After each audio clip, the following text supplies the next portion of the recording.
అంతరాయతిమిరోపశాంతయే శాంతపావనమచింత్య వైభవం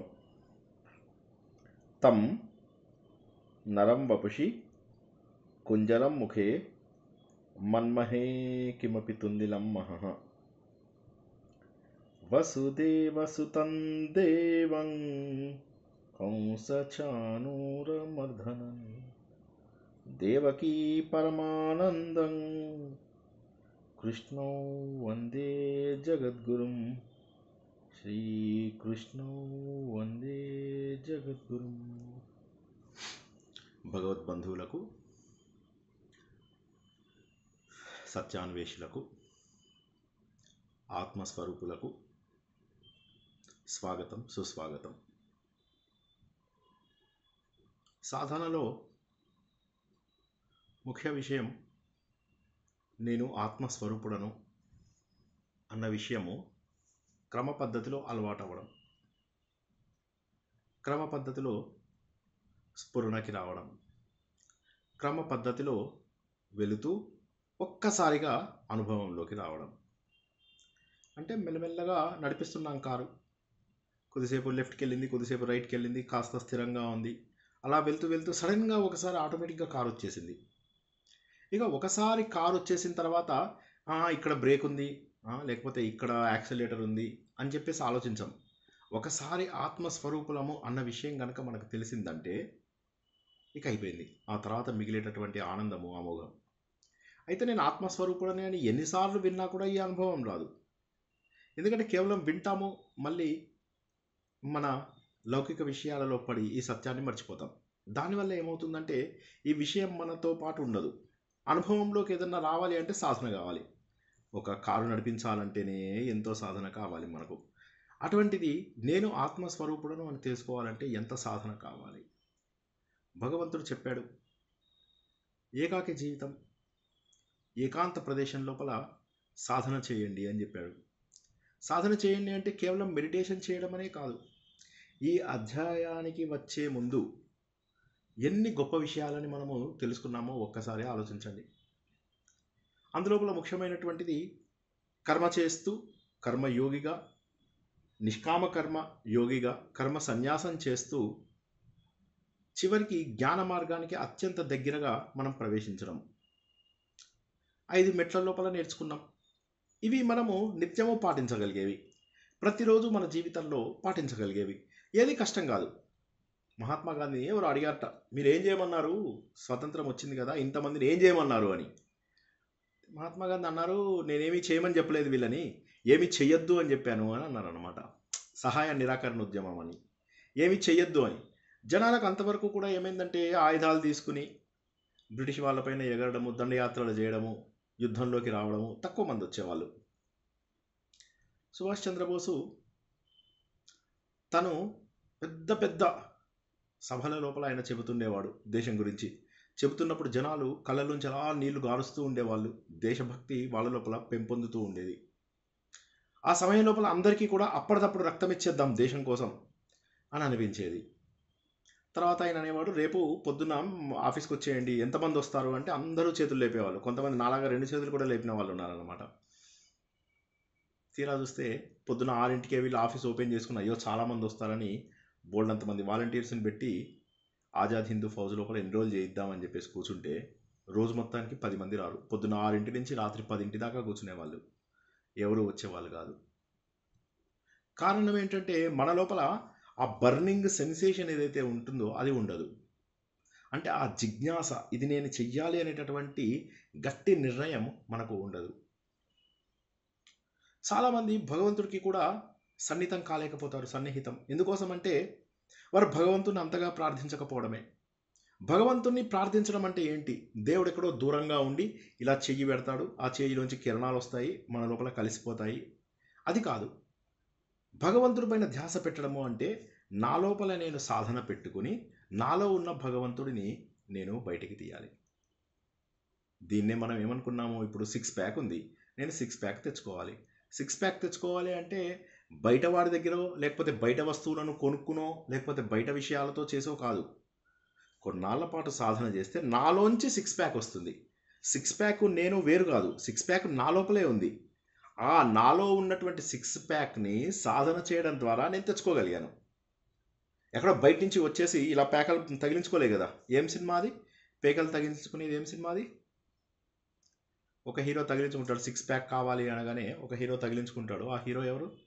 6 పేక ముక్కలు తగిలించుకుంటాడు. అలీ సార్. ఆలీనా? ఆలీ కాదు, ఇంకెవరన్నా చెప్పండి. సత్యనారాయణ కొడుకు సార్. 4 స్టార్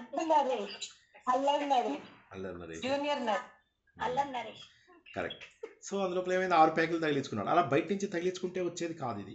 సో ఈ సత్యాన్ని కాస్త అర్థం చేసుకోవడానికి ప్రయత్నం చేయండి. ఇప్పుడు నేను ఏమంటున్నానంటే, మనం అంతా కూడా ఎంతో కొద్దో గొప్ప చదువుకున్న వాళ్ళం, ఎంతో కొద్దో గొప్ప ఆలోచించగలగడానికి శక్తి ఉన్న వాళ్ళం కదా.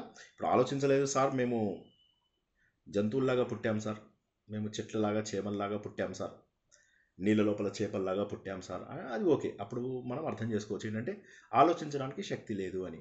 కానీ మనుషులుగా పుట్టినప్పుడు కొద్దిగా ఆలోచిస్తూ ఏంటి అసలు నేను బయట నుంచి సాధించాల్సింది ఏదన్నా ఉందా, భగవంతుడు నాలో ఉన్నాడని అడిగితే అందరు ఇందులో ఉన్న వాళ్ళలో ఎవరు కాదని అనలేరు. ఎందుకంటే ఈ మన చైతన్య శక్తే భగవంతుడు. ఇప్పుడు మెట్రో రైలు ఇలా వెళ్తూ ఉంటుంది, ఎలక్ట్రిక్ రైలు. అదేం చేస్తుంది? పైన ఉన్న ఆ ఎలక్ట్రిక్ వైర్కి ఇలా టచ్ అవుతుంది, టచ్ అవ్వగానే దానికి శక్తి వస్తుంది, వదిలేయగానే శక్తి వదిలేస్తుంది. కాబట్టి ఆ ఎలక్ట్రిక్ కనెక్షన్ మనకు ఉన్నంత వరకే. ఆ ఎలక్ట్రిక్ కనెక్షన్ ఎలా అయితే మొత్తము ఎంత దూరం అయితే ఉంటుందో అంత దూరము వెళ్తుంది. ఈ రైలు వెళ్ళే పూర్తి దూరం ఉంటుంది అది. దాన్ని పట్టుకున్నంతసేపు ఎలక్ట్రిక్ ట్రైన్ కదలగలదు. కాబట్టి మన జీవితంలో కూడా అలా వైర్ని పట్టుకొని నిలబడతాం. నిలబడినంతసేపు మన లోపల చైతన్యం వస్తుంది, భగవంతుడి యొక్క చైతన్యం మన లోపల వస్తుంది. కాబట్టి భగవంతుడు మనలో ఉన్నాడు. మనం పవిత్ర స్వరూపులము, మనం పవిత్రులము. మనకు వేరే మతాలలో చెప్పినట్టుగా మనం పాపులమో, దుర్మార్గులమో, చెడ్డవాళ్ళమో కాదు. మనం పవిత్ర స్వరూపులము, ఎప్పుడు కూడా ఆనందంగా ఉండేటటువంటి స్వరూపులము. నిజమైనటువంటి ఆనందం ఏమిటో మనకు జీవితంలో ఉంది, అది తెలుసుకోవాలి. అయితే దురదృష్టం ఏమిటంటే సత్యాన్ని తెలుసుకోవడానికి మనము ఇష్టపడకపోవడము. ఉదాహరణకి చిన్నప్పుడు నేను ఇంత బేబీలాగా ఉన్నాను, తర్వాత మెల్లమెల్లగా ఎదిగాను. తల్లి కడుపులో ఎదిగిన తర్వాత 9 నెలలకు శరీర భాగాలన్నీ ఏర్పడిన తర్వాత ప్రపంచంలోకి వచ్చాను. మానసికంగా ఎదుగుతున్నాను, శారీరకంగా ఎదుగుతున్నాను. అలా ఎదుగుతూ ఎదుగుతూ 5 అడుగులు 6 అడుగుల ఎత్తుకొచ్చాము. వచ్చిన తర్వాత మళ్ళీ జీవితంలో ఉన్నత స్థాయికి వెళ్తాము. 35-40 ఏళ్ళు వచ్చేసరికి చక్కటి స్థాయిలోకి, సమాజంలో ఒక స్థాయి, ఆర్థికంగా ఒక స్థాయి, పిల్లలు, భార్య, మంచి గృహస్థ ధర్మము, ఒక చిన్న కారు, ఒక చిన్న ఇల్లు, ఒక చిన్నిల్లు కూడానా సో ఇలాగ ప్రతిదీ మనం ఏర్పాటు చేసుకుని ఉంటాము. ఇలా అంటే చిన్న ఇల్లు అని నా ఉద్దేశము. సో ఇలా అన్నీ ఏర్పాటు చేసుకొని మనం అన్నీ సిద్ధంగా ఉండి చాలా ఆరోగ్యవంతంగా ఆనందంగా ఉన్నటువంటి స్థాయి. ఈ స్థాయి లోపల మనము ఉన్న సమయం లోపల ఏమవుతుంది?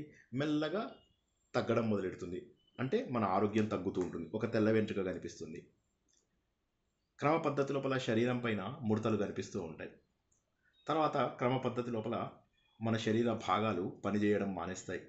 క్రమ పద్ధతి లోపల మనకు డయాబెటీస్, బీపీ ఇటువంటివన్నీ కూడా మెల్లమెల్లగా రావడం మొదలెడతాయి. తర్వాత క్రమ పద్ధతిలో శరీరంలో ఓపిక తగ్గిపోతూ ఉంటుంది, ఎక్కడికన్నా వెళ్ళాలంటే బద్ధకం అనిపిస్తూ ఉంటుంది. ఇలా ఇలా ఇలా మన శారీరకంగా ఏవైతే మార్పులు వస్తాయో, అంటే బాబు ఇలా ఎదుగుతావు, ఇలా తగ్గుతావు. కాబట్టి కానీ మనం ఏం చేస్తాము? ఆ తెల్ల జుట్టుకు నల్ల రంగేసి కొన్నాళ్ళు ఉంచగలుగుతాం. ఎన్నాళ్ళు ఉంచగలుగుతాం? ఎన్నాళ్ళైనా ఉంచుతాం సార్. సరే, రోగాలను ఏం చేస్తాం? మందులతో మాయం చేస్తాం. ఎన్ని రోజుల పాటు, ఎన్నాళ్ళు కాపాడుకుంటాం? అయితే మనిషి ఏమవుతుందంటే సత్యాన్ని గుర్తించకపోవడమే ఇక్కడ ఉన్నటువంటి దురదృష్టం. సత్యాన్ని గుర్తించకపోవడం అంటే ఏంటంటే, అంటే రంగేసుకుంటే తప్పని నా ఉద్దేశం కాదు, ఇక్కడ మన ఉదాహరణ కోసం చెబుతున్నాను. ఇలా ఎదుగుతూ ఎదుగుతూ పడిపోవడం అనేది సహజమైనటువంటి లక్షణం. ప్లీజ్ అర్థం చేసుకోండి. ఇక్కడ నాతో ఉండండి కొద్దిసేపు, ఈ గంటన్నర. ఎదుగుతూ ఎదుగుతూ పడిపోతాం, ఎదుగుతూ ఎదుగుతూ పడిపోతాం. ఇది శరీర ధర్మము, ఇది ప్రపంచ ధర్మము. ఒక రాత్రి ఒక పగలు, ఇలా పగలు ఎదుగుతున్నాం, మధ్యాహ్నం 3 అయ్యేసరికి చక్కటి ఎండ, తర్వాత మళ్ళీ ఇలా పడిపోతాం. అదేవిధంగా జీవితంలో కూడా ఏమవుతుందంటే సుఖాలన్నీ అనుభవించిన తర్వాత సుఖాలని వదలాలి అనిపించదు, బంధువులని వదలాలి అనిపించదు, సమాజంలో ఉన్న మన స్థాయిని వదలాలి అనిపించదు, డబ్బును వదలాలి అనిపించదు. వయస్సు దాటిపోయిన వాళ్ళు కూడా డబ్బు సంపాదన కోసం వెంపర్లాడడం మనం చూస్తూ ఉంటాము. చూస్తూ ఈ డబ్బు సంపాదిస్తూ వాళ్ళు ఏమంటారంటే నేను ఒక గొప్ప కర్మయోగిని అని చెప్పి వాళ్ళని వాళ్ళు తప్పర్థం చేసుకుంటూ ఉంటారు. వాళ్ళని వాళ్ళు మోసం చేసుకుంటూ ఉంటారు. సమాజానికి కూడా వాళ్ళు ఒక తప్పు సిగ్నల్ ఇస్తూ ఉంటారు. మేము కర్మయోగులం. నేను పొద్దున్నే కాఫీ తాగేసి ఆఫీస్కి వెళ్ళిపోతాను. కాబట్టి నేను కర్మయోగిని. ఆఫీస్లో రోజంతా కష్టపడి పనిచేస్తాను. జీవితం అంతా కూడా నేను పని చేస్తూనే ఉన్నాను. 70 ఏళ్ళు వచ్చేదాకా నేను పని చేస్తూనే ఉన్నాను. కాబట్టి నేను ఎవరిని? నేను కర్మయోగిని. ఇలా మనని మనము మోసగించుకుంటూ ఉంటాము. మన శరీరంలో ఏవైతే మార్పులు వచ్చాయో ఈ మార్పులన్నీ కూడా ఒక పద్ధతి ప్రకారం ఉన్నాయి. సమాజంలో ఒక రాత్రి ఒక పగలు. మనం రాత్రిని కంట్రోల్ చేయగలమా? పగల్ని కంట్రోల్ చేయగలమా? ఎందుకు చేయలేము సార్? రాత్రి పూట లైట్లు వేసుకుంటాం కదా. Correct, correct. అది మన జుట్టుకు రంగేసుకోవడం లాంటిది. శాశ్వతమైనటువంటి మార్పు కాదు మనకు. కాబట్టి ఏమవుతుంటే ఇలా ఎదుగుతూ ఇలా పడిపోవాల్సినటువంటి అవసరం ఉంది. అదేవిధంగా సమాజంలో సుఖాలన్నింటినీ సాధించుకుంటూ సుఖాలన్నింటినీ వదిలేయాలి. ప్లీజ్ ప్లీజ్ ఈ పాయింట్ ఎవరైనా ఒక్కసారి చెబుతారా? నేను ఆపేస్తాను. ఈ ఉదాహరణ చెప్పి ఏం చెప్దాం అనుకున్నామో ఒకసారి చెప్పండి. ఎవరైనా ఒక 5 సెంటెన్సులలో ఎవరైనా సరే చెప్పండి. ఇప్పుడు నేను ఏం చెప్పాను అసలు?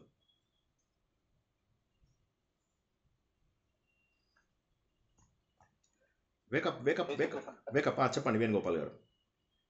సార్ మనము మన ఏది కాదు సార్. రెండవది ఏమంటే జీవితమే గమ్యం జరుగుతుంది.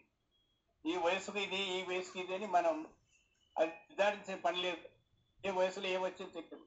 ఇప్పుడు బాగుంటుంది, రేపు బాగాలేకుంటాం. అంటే మనం కనీసం వయసులో ఉన్నా కూడా మంచిగా పడచ్చు. ధర్మం అనేది ఉంటుంది కదా. మనం కర్మ అని చేసుకుంటాం పైనుంచి. ఆ కర్మలో మన చేతులు ఏది లేదు. అంత దేవుని ఇష్టం. మన పైన జన్మలు ఏం చేస్తున్నావో తెలియదు మనం. కానీ ఈ రోజు క్షణములో రేపు పొద్దున ఏం జరిగింది, సాయంత్రం వరకు బాగుంటామని ఒక సెకండ్ లో హార్ట్ అటాక్ రావచ్చు. ఒక సెకండ్ లో మాట్లాడుతున్న మీతో నేను బాగునే ఉంటా, మాటలు పడిపోవచ్చు. అవును, థ్యాంక్ యూ. ఇంకెవరైనా చెప్పగలరా? ఇప్పుడు చెప్పిన ఉదాహరణ ఏంటి అసలు? మనం ఏం చెప్పుకున్నాం? మనం ఇదంతా శాశ్వతం కాదు అని అర్థం సార్. కరెక్టే. అది ఓకే, అది శాశ్వతం కాదు. కానీ నేను ఒకటి ఇలా చెప్పాను కదా, ఇలా ఎదగడము తగ్గడం ఏంటి, దాని ఉద్దేశం ఏమిటి?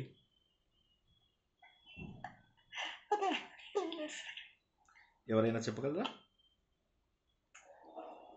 లేవండి, మెల్లగా నిద్ర లేవండి. కాస్త కళ్ళు ఇలా ఇలా ఇలా నురుముకొని మెల్లగా లేచి అందరూ కూడా కాస్త కళ్ళు.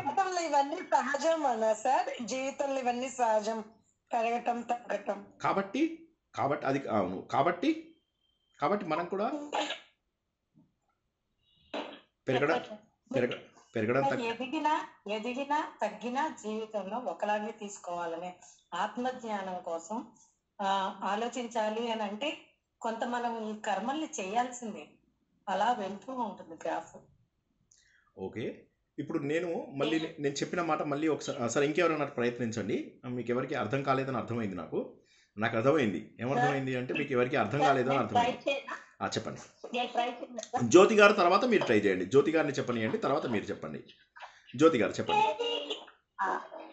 ఈ ప్రపంచంలో ఈ భూమిపైలో పుట్టింది నశించక మానదు. పెరగడము నశించడము ప్రతి జీవి, అది ఒక చెట్టు కావచ్చు, ఏదైనా కావచ్చు, ఒక బండరాయి కూడా కావచ్చు. లో ఉన్న ఆత్మ మాత్రము అది నిత్యము సత్యము. అది మనం గుర్తించాలి. ప్లస్ మన వెంట వచ్చేది ఏంటో దానికోసము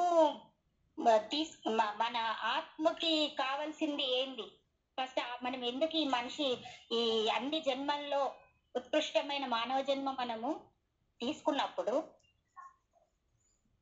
మనం దేనికోసం పుట్టామన్నది ఆలోచించి దానికోసం ప్రయత్నం చేయాలి అని నా ఉద్దేశం. ప్రతిదీ పుట్టింది గిట్టక మానదు, పెరిగింది నశించక మానదు. అయితే ఆత్మ అయితే నిత్యము సత్యము, దానికి ఏది అంటదు కదా. సో కోసం ప్రయత్నం చేయాలని అంటున్నారేమో నా ఉద్దేశం సార్, అంతే. ఓకే ఓకే, జై శ్రీకృష్ణ సార్. చెప్పండి మేడం. ఇప్పుడు మీరు చెప్పిన దాన్ని బట్టి ఎగ్జాంపుల్స్ అర్థమైంది ఏంటంటే, మనం ఎప్పుడు పర్మనెంట్ గా ఇలాగే ఉండిపోతామేమో, మన స్టేట్ ఎప్పుడు బాగానే ఉంటుందేమో అని మనకు ఒక అపోహ ఉంది. మనం యాక్సెప్ట్ చేయము మన stages, different stages of life. ఇప్పుడు యవ్వనం, వృద్ధాప్యం, ఆ తర్వాత డిఫరెంట్ స్టేజెస్ మనకు జరుగుతాయి. వాటిని మనం యాక్సెప్ట్ చేయలేము, వాటిని కప్పుపుట్టుకోవడానికి మనం ట్రై చేస్తున్నాం. ఇది ఇప్పుడు యవ్వనంలో అందంగా ఉంటాం, ఓకే, ఒక స్టేజ్ లో ఉంటాం. ఆ తర్వాత మనకి మీరు అన్నట్టు తెల్ల వెంట్రుకలు వస్తాయి, different changes in the biological system. వాటిని మనం ఎప్పుడు కూడా యాక్సెప్ట్ చేయము, వాడిని ఎన్నాళ్ళు కప్పిపుచ్చుకుంటాం మనం అది. సో అట్లాగేంటంటే మన అజ్ఞానాన్ని కూడా మనం అంటే అజ్ఞానంలో బతుకుతున్నాం మనం. ఇది అజ్ఞానంలో బతుకుతూ యాక్సెప్టెన్స్ చేయలేకపోతున్నాం. Actual what is truth of life అనేది మనం యాక్సెప్ట్ చేయట్లేదు. అది గనక ఓకే ఈ స్టేజ్ లో మనం ఇలాగే ఉంటాము, ఇది ఇప్పుడు కరెక్ట్, ఈ ఈ వయసులో ఇది, లేదా నెక్స్ట్ ఏమిటి అన్నది మనం యాజ్ ఇట్ ఇస్ యాక్సెప్ట్ చేస్తే మన సాధనలోకి ఎదగలము, మనం హ్యాపీగా ఉండగలము, కొంచెం జ్ఞాన మార్గంలోకి కూడా ప్రవేశించే అవకాశం ఎక్కువ ఉంటుంది. అది ఓకే, వండర్ఫుల్. అందరూ కూడా కరెక్టే చెప్పారు, కానీ కొంత చిన్న ఇది అంటే నేను చెబుదాం అనుకున్న పాయింట్ ఓకే, అల్టిమేట్ ట్రూత్ అదే. కాకపోతే చెప్పే పాయింట్ ఏంటంటే ఒక రాత్రి వచ్చినప్పుడు ఒక పగలు, ఒక పగలు వచ్చినప్పుడు ఒక రాత్రి, ఒక రాత్రి వచ్చినప్పుడు ఒక పగలు, ఒక పగలు వచ్చినప్పుడు ఒక రాత్రి. కాబట్టి పగలు సిద్ధంగా ఉన్నవాడు రాత్రి రాగానే ఏడవకూడదు, రాత్రికి కూడా సిద్ధం అవ్వాలి. రాత్రి రాగానే ఏం చేస్తాం మనము? రాత్రి రాగానే ఒక మంచము పక్కన ఒక మంచి దిండు పరుపు, ఓకే, చక్కటి వాటర్ బాటిల్ పెట్టుకుంటాము, చక్కగా ప్రశాంతంగా ఉండే వాతావరణాన్ని ఏర్పరచుకుంటాము, మంచి నిద్రలోకి వెళ్ళిపోతాము.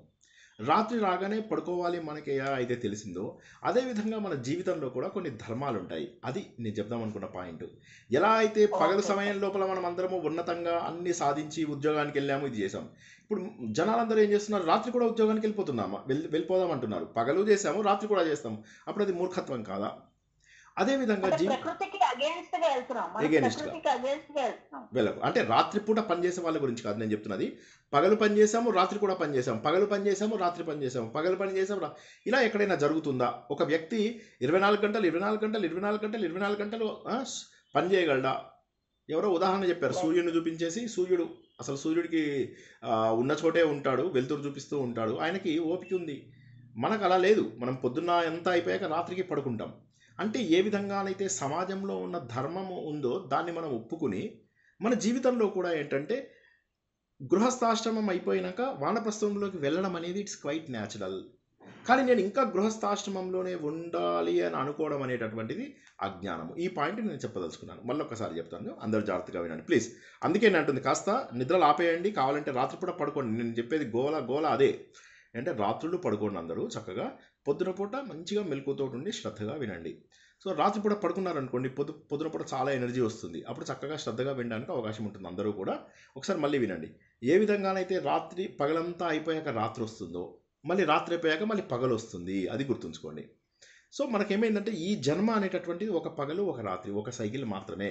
ఇలా ఎదుగుతాము, ఇలా అయిపోతాము, నశిస్తాము, పుడతాము, నశిస్తాము. పుట్టినప్పటి నుంచి నశించడం ఎలా అయితే కొనసాగుతుందో దాన్ని ప్రపంచంలో ఎవరూ ఆపలేరు. అదేవిధంగా నేను ఎదుగుతూ గృహస్థాశ్రమంలోంచి మెల్లమెల్లగా వానప్రస్థంలోకి, సన్యాసంలోకి రావాలి. ఇది ప్రకృతి నియమం. కానీ మనం అందరం ఏమిటంటే సమాజంలో గృహస్థాశ్రమంలోనే మరో గృహస్థాశ్రమంలో కొనసాగడానికి ప్రయత్నం చేస్తాం. నా మిత్రుడు ఒకడు అపార్ట్మెంట్స్లో మాట్లాడుతూ చెప్పాను ఇది అందరికీ. నేను నా పిల్లలకు చెప్పానండి, శ్రీనివాస్ గారు మీరు పెళ్ళిళ్ళు చేసుకోండి, మీ పిల్లలు వచ్చిన తర్వాత వాళ్ళని 15 ఏళ్ళు పెంచే బాధ్యత నాదే. మీరు హ్యాపీగా ఉద్యోగంకి వెళ్ళండి, కెరియర్ మంచిగా చేసుకోండి, మీ పిల్లల్ని అంటే ఈయన మనవల్ని పెంచుతానని నా పిల్లలకు మాటించాను అని చెప్పేసి అంటున్నాడు అనమాట ఆయన. సో ఏమనుకుంటున్నామంటే మనము మళ్ళీ గృహస్థాశ్రమంలోకి వెళ్ళాలి అనుకుంటున్నాం. ఎందుకంటే గృహస్థాశ్రమం లోపల బాగుంటుంది, పిల్లలు, భార్య, శరీరంలో ఓపిక, సమాజంలో వస్తువులు, మనుషులు, ఇవన్నీ బాగా అనిపిస్తాయి. కాస్త సినిమాలకు వెళ్ళడము, షికార్లకు వెళ్ళడం బాగా అనిపిస్తాయి, కరెక్ట్. అదే పర్మనెంట్గా ఉండిపోతే ఎంత బాగుండు అనిపిస్తుంది. అని అనిపిస్తుంది. ఆరెంజ్ అనే సినిమా లోపల ఎవరన్నా చూసారా? ఆరెంజ్ అనే ఒక సినిమా వచ్చింది, రామ్ చరణ్ వచ్చిందా? Okay, very good. ఆ సినిమా లోపల రామ్ చరణ్ ఏమంటాడంటే ఈ ప్రేమ అనేటటువంటి ఇదేదైతే ఉందో ఇది ఒక ఫేజ్ మాత్రమే, ఇది పర్మనెంట్గా ఉండదు అని చెప్పిన తర్వాత అతనితో సంబంధానికి హీరోయిన్ ఒప్పుకుంటుంది. నిజమే, ఇతను చెప్పింది నిజమే అని. కానీ తర్వాత ఏమవుతుంది? రామ్ చరణ్ ఎప్పుడైతే అమ్మాయిని, హీరోయిన్ వదిలేద్దామంటాడో అవంటుంది నాకు ఇదే పర్మనెంట్గా కావాలి, ఈ ప్రేమ ఇది నాకు పర్మనెంట్గా కావాలి అని. అదేవిధంగా మనం కూడా ఏమనుకుంటున్నామంటే జీవితంలో ఏదైతే ఉన్నత స్థాయి ఉందో ఎప్పుడూ అదే స్థాయిలో నేను ఉండాలి, ఇలా ఎదిగాము ఉన్నత స్థాయి ఇక్కడే ఉండిపోవాలి అనుకుంటున్నాం. కానీ భగవంతుడి నియమం అలా లేదు, అది గుర్తుంచుకోండి. మన వయస్సును ఆపగలమా? దేన్ని ఆపగలం మనం? కాబట్టి మనం దేన్ని ఆపలేము. కాబట్టి భగవంతుడిచ్చిన మార్గంలోనే వెళ్ళాలి. ఉదాహరణకి మీ ఇంటి నుంచి మా ఇంటికి రోడ్డు వేశారు అనుకుందాం ఇలాగా, ఓకే? ఆ రోడ్డు మీదే వస్తారా మీరు, లేకపోతే అడ్డదిడ్డంగా వస్తారా? ఒకసారి ఆలోచించండి. అందరూ కూడా ఆ రోడ్డు మీదే రావాలి. భగవంతుడు మనకు ఒక మార్గాన్ని నిర్దేశించాడు. ఆ మార్గంలో మనం నడుస్తూ నడుస్తూ నడుస్తూ రావాలి. కాబట్టి మనలో ఉన్న వయస్సుని మనము గుర్తించాలి. మనము సహజంగా జరిగేటటువంటి ప్రతి వస్తువుని కూడా ఒప్పుకునేటటువంటి ధైర్యాన్ని మనము తెచ్చుకోవాలి. భగవంతుడు ఏమని చెప్పాడు? ఒకసారి నేను చెప్పాక రిపీట్ చేయండి. భగవంతుడు మనని ఎలా జీవించమని చెప్పాడో అలా జీవిస్తే చాలు, అంతే. ఆధ్యాత్మికత అంటే ఏంటి? ఓకే, మీరు ఇది రాసుకున్నా సరే, జీవితం అంతా జ్ఞాపకం ఉంచుకున్నా సరే, ఆధ్యాత్మికత అంటే ఏంటంటే భగవంతుడు వెళ్ళమని మనకి ఏదైతే మార్గం ఇచ్చాడో ఆ మార్గంలో ప్రయాణం చేయడమే, అంతే. అదే, ఇంకేదీ లేదు. భగవంతుడు చెప్పినటువంటి మార్గంలో రోడ్డు మీద అయితే ఏదైతే ఉందో ఇక్కడి నుంచి మీరు విజయవాడకి వెళ్ళాలి, హైదరాబాద్ నుంచి, ఆ రోడ్డు మించే వెళ్తారు. అంతేగాని అడ్డదిడ్డంగా వెళ్ళరు కదా. ఏ విధంగానైతే మీరు నిత్య జీవితంలో చేసేటటువంటి ప్రయాణానికి కావలసిన రోడ్డుని మీరు వాడుకుంటున్నారో అదేవిధంగా జీవితం అనేటటువంటి ఈ ప్రయాణంలో భగవంతుడు ఇచ్చినటువంటి రోడ్డు వాడుకోవాలా వద్దా? ఈ విషయము అర్థమైన వాళ్ళు ఎవరైనా ఒక 2 మాటల్లో చెప్పండి.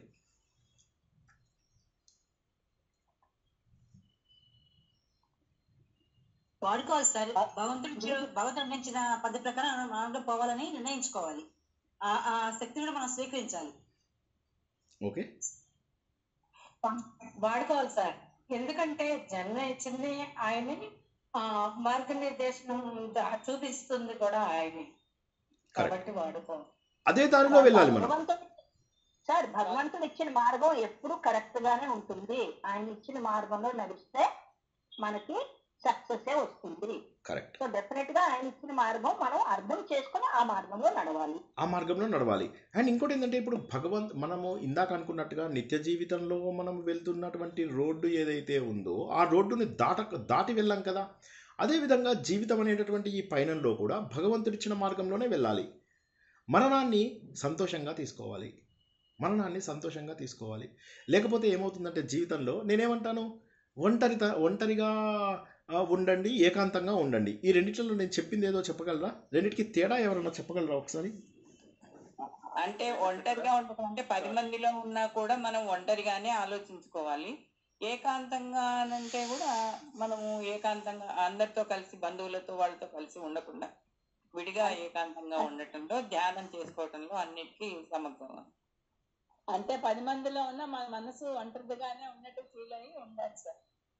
ఒంటరిగానే మనం నేను క్లూ ఇస్తాను అప్పుడు చెప్పండి.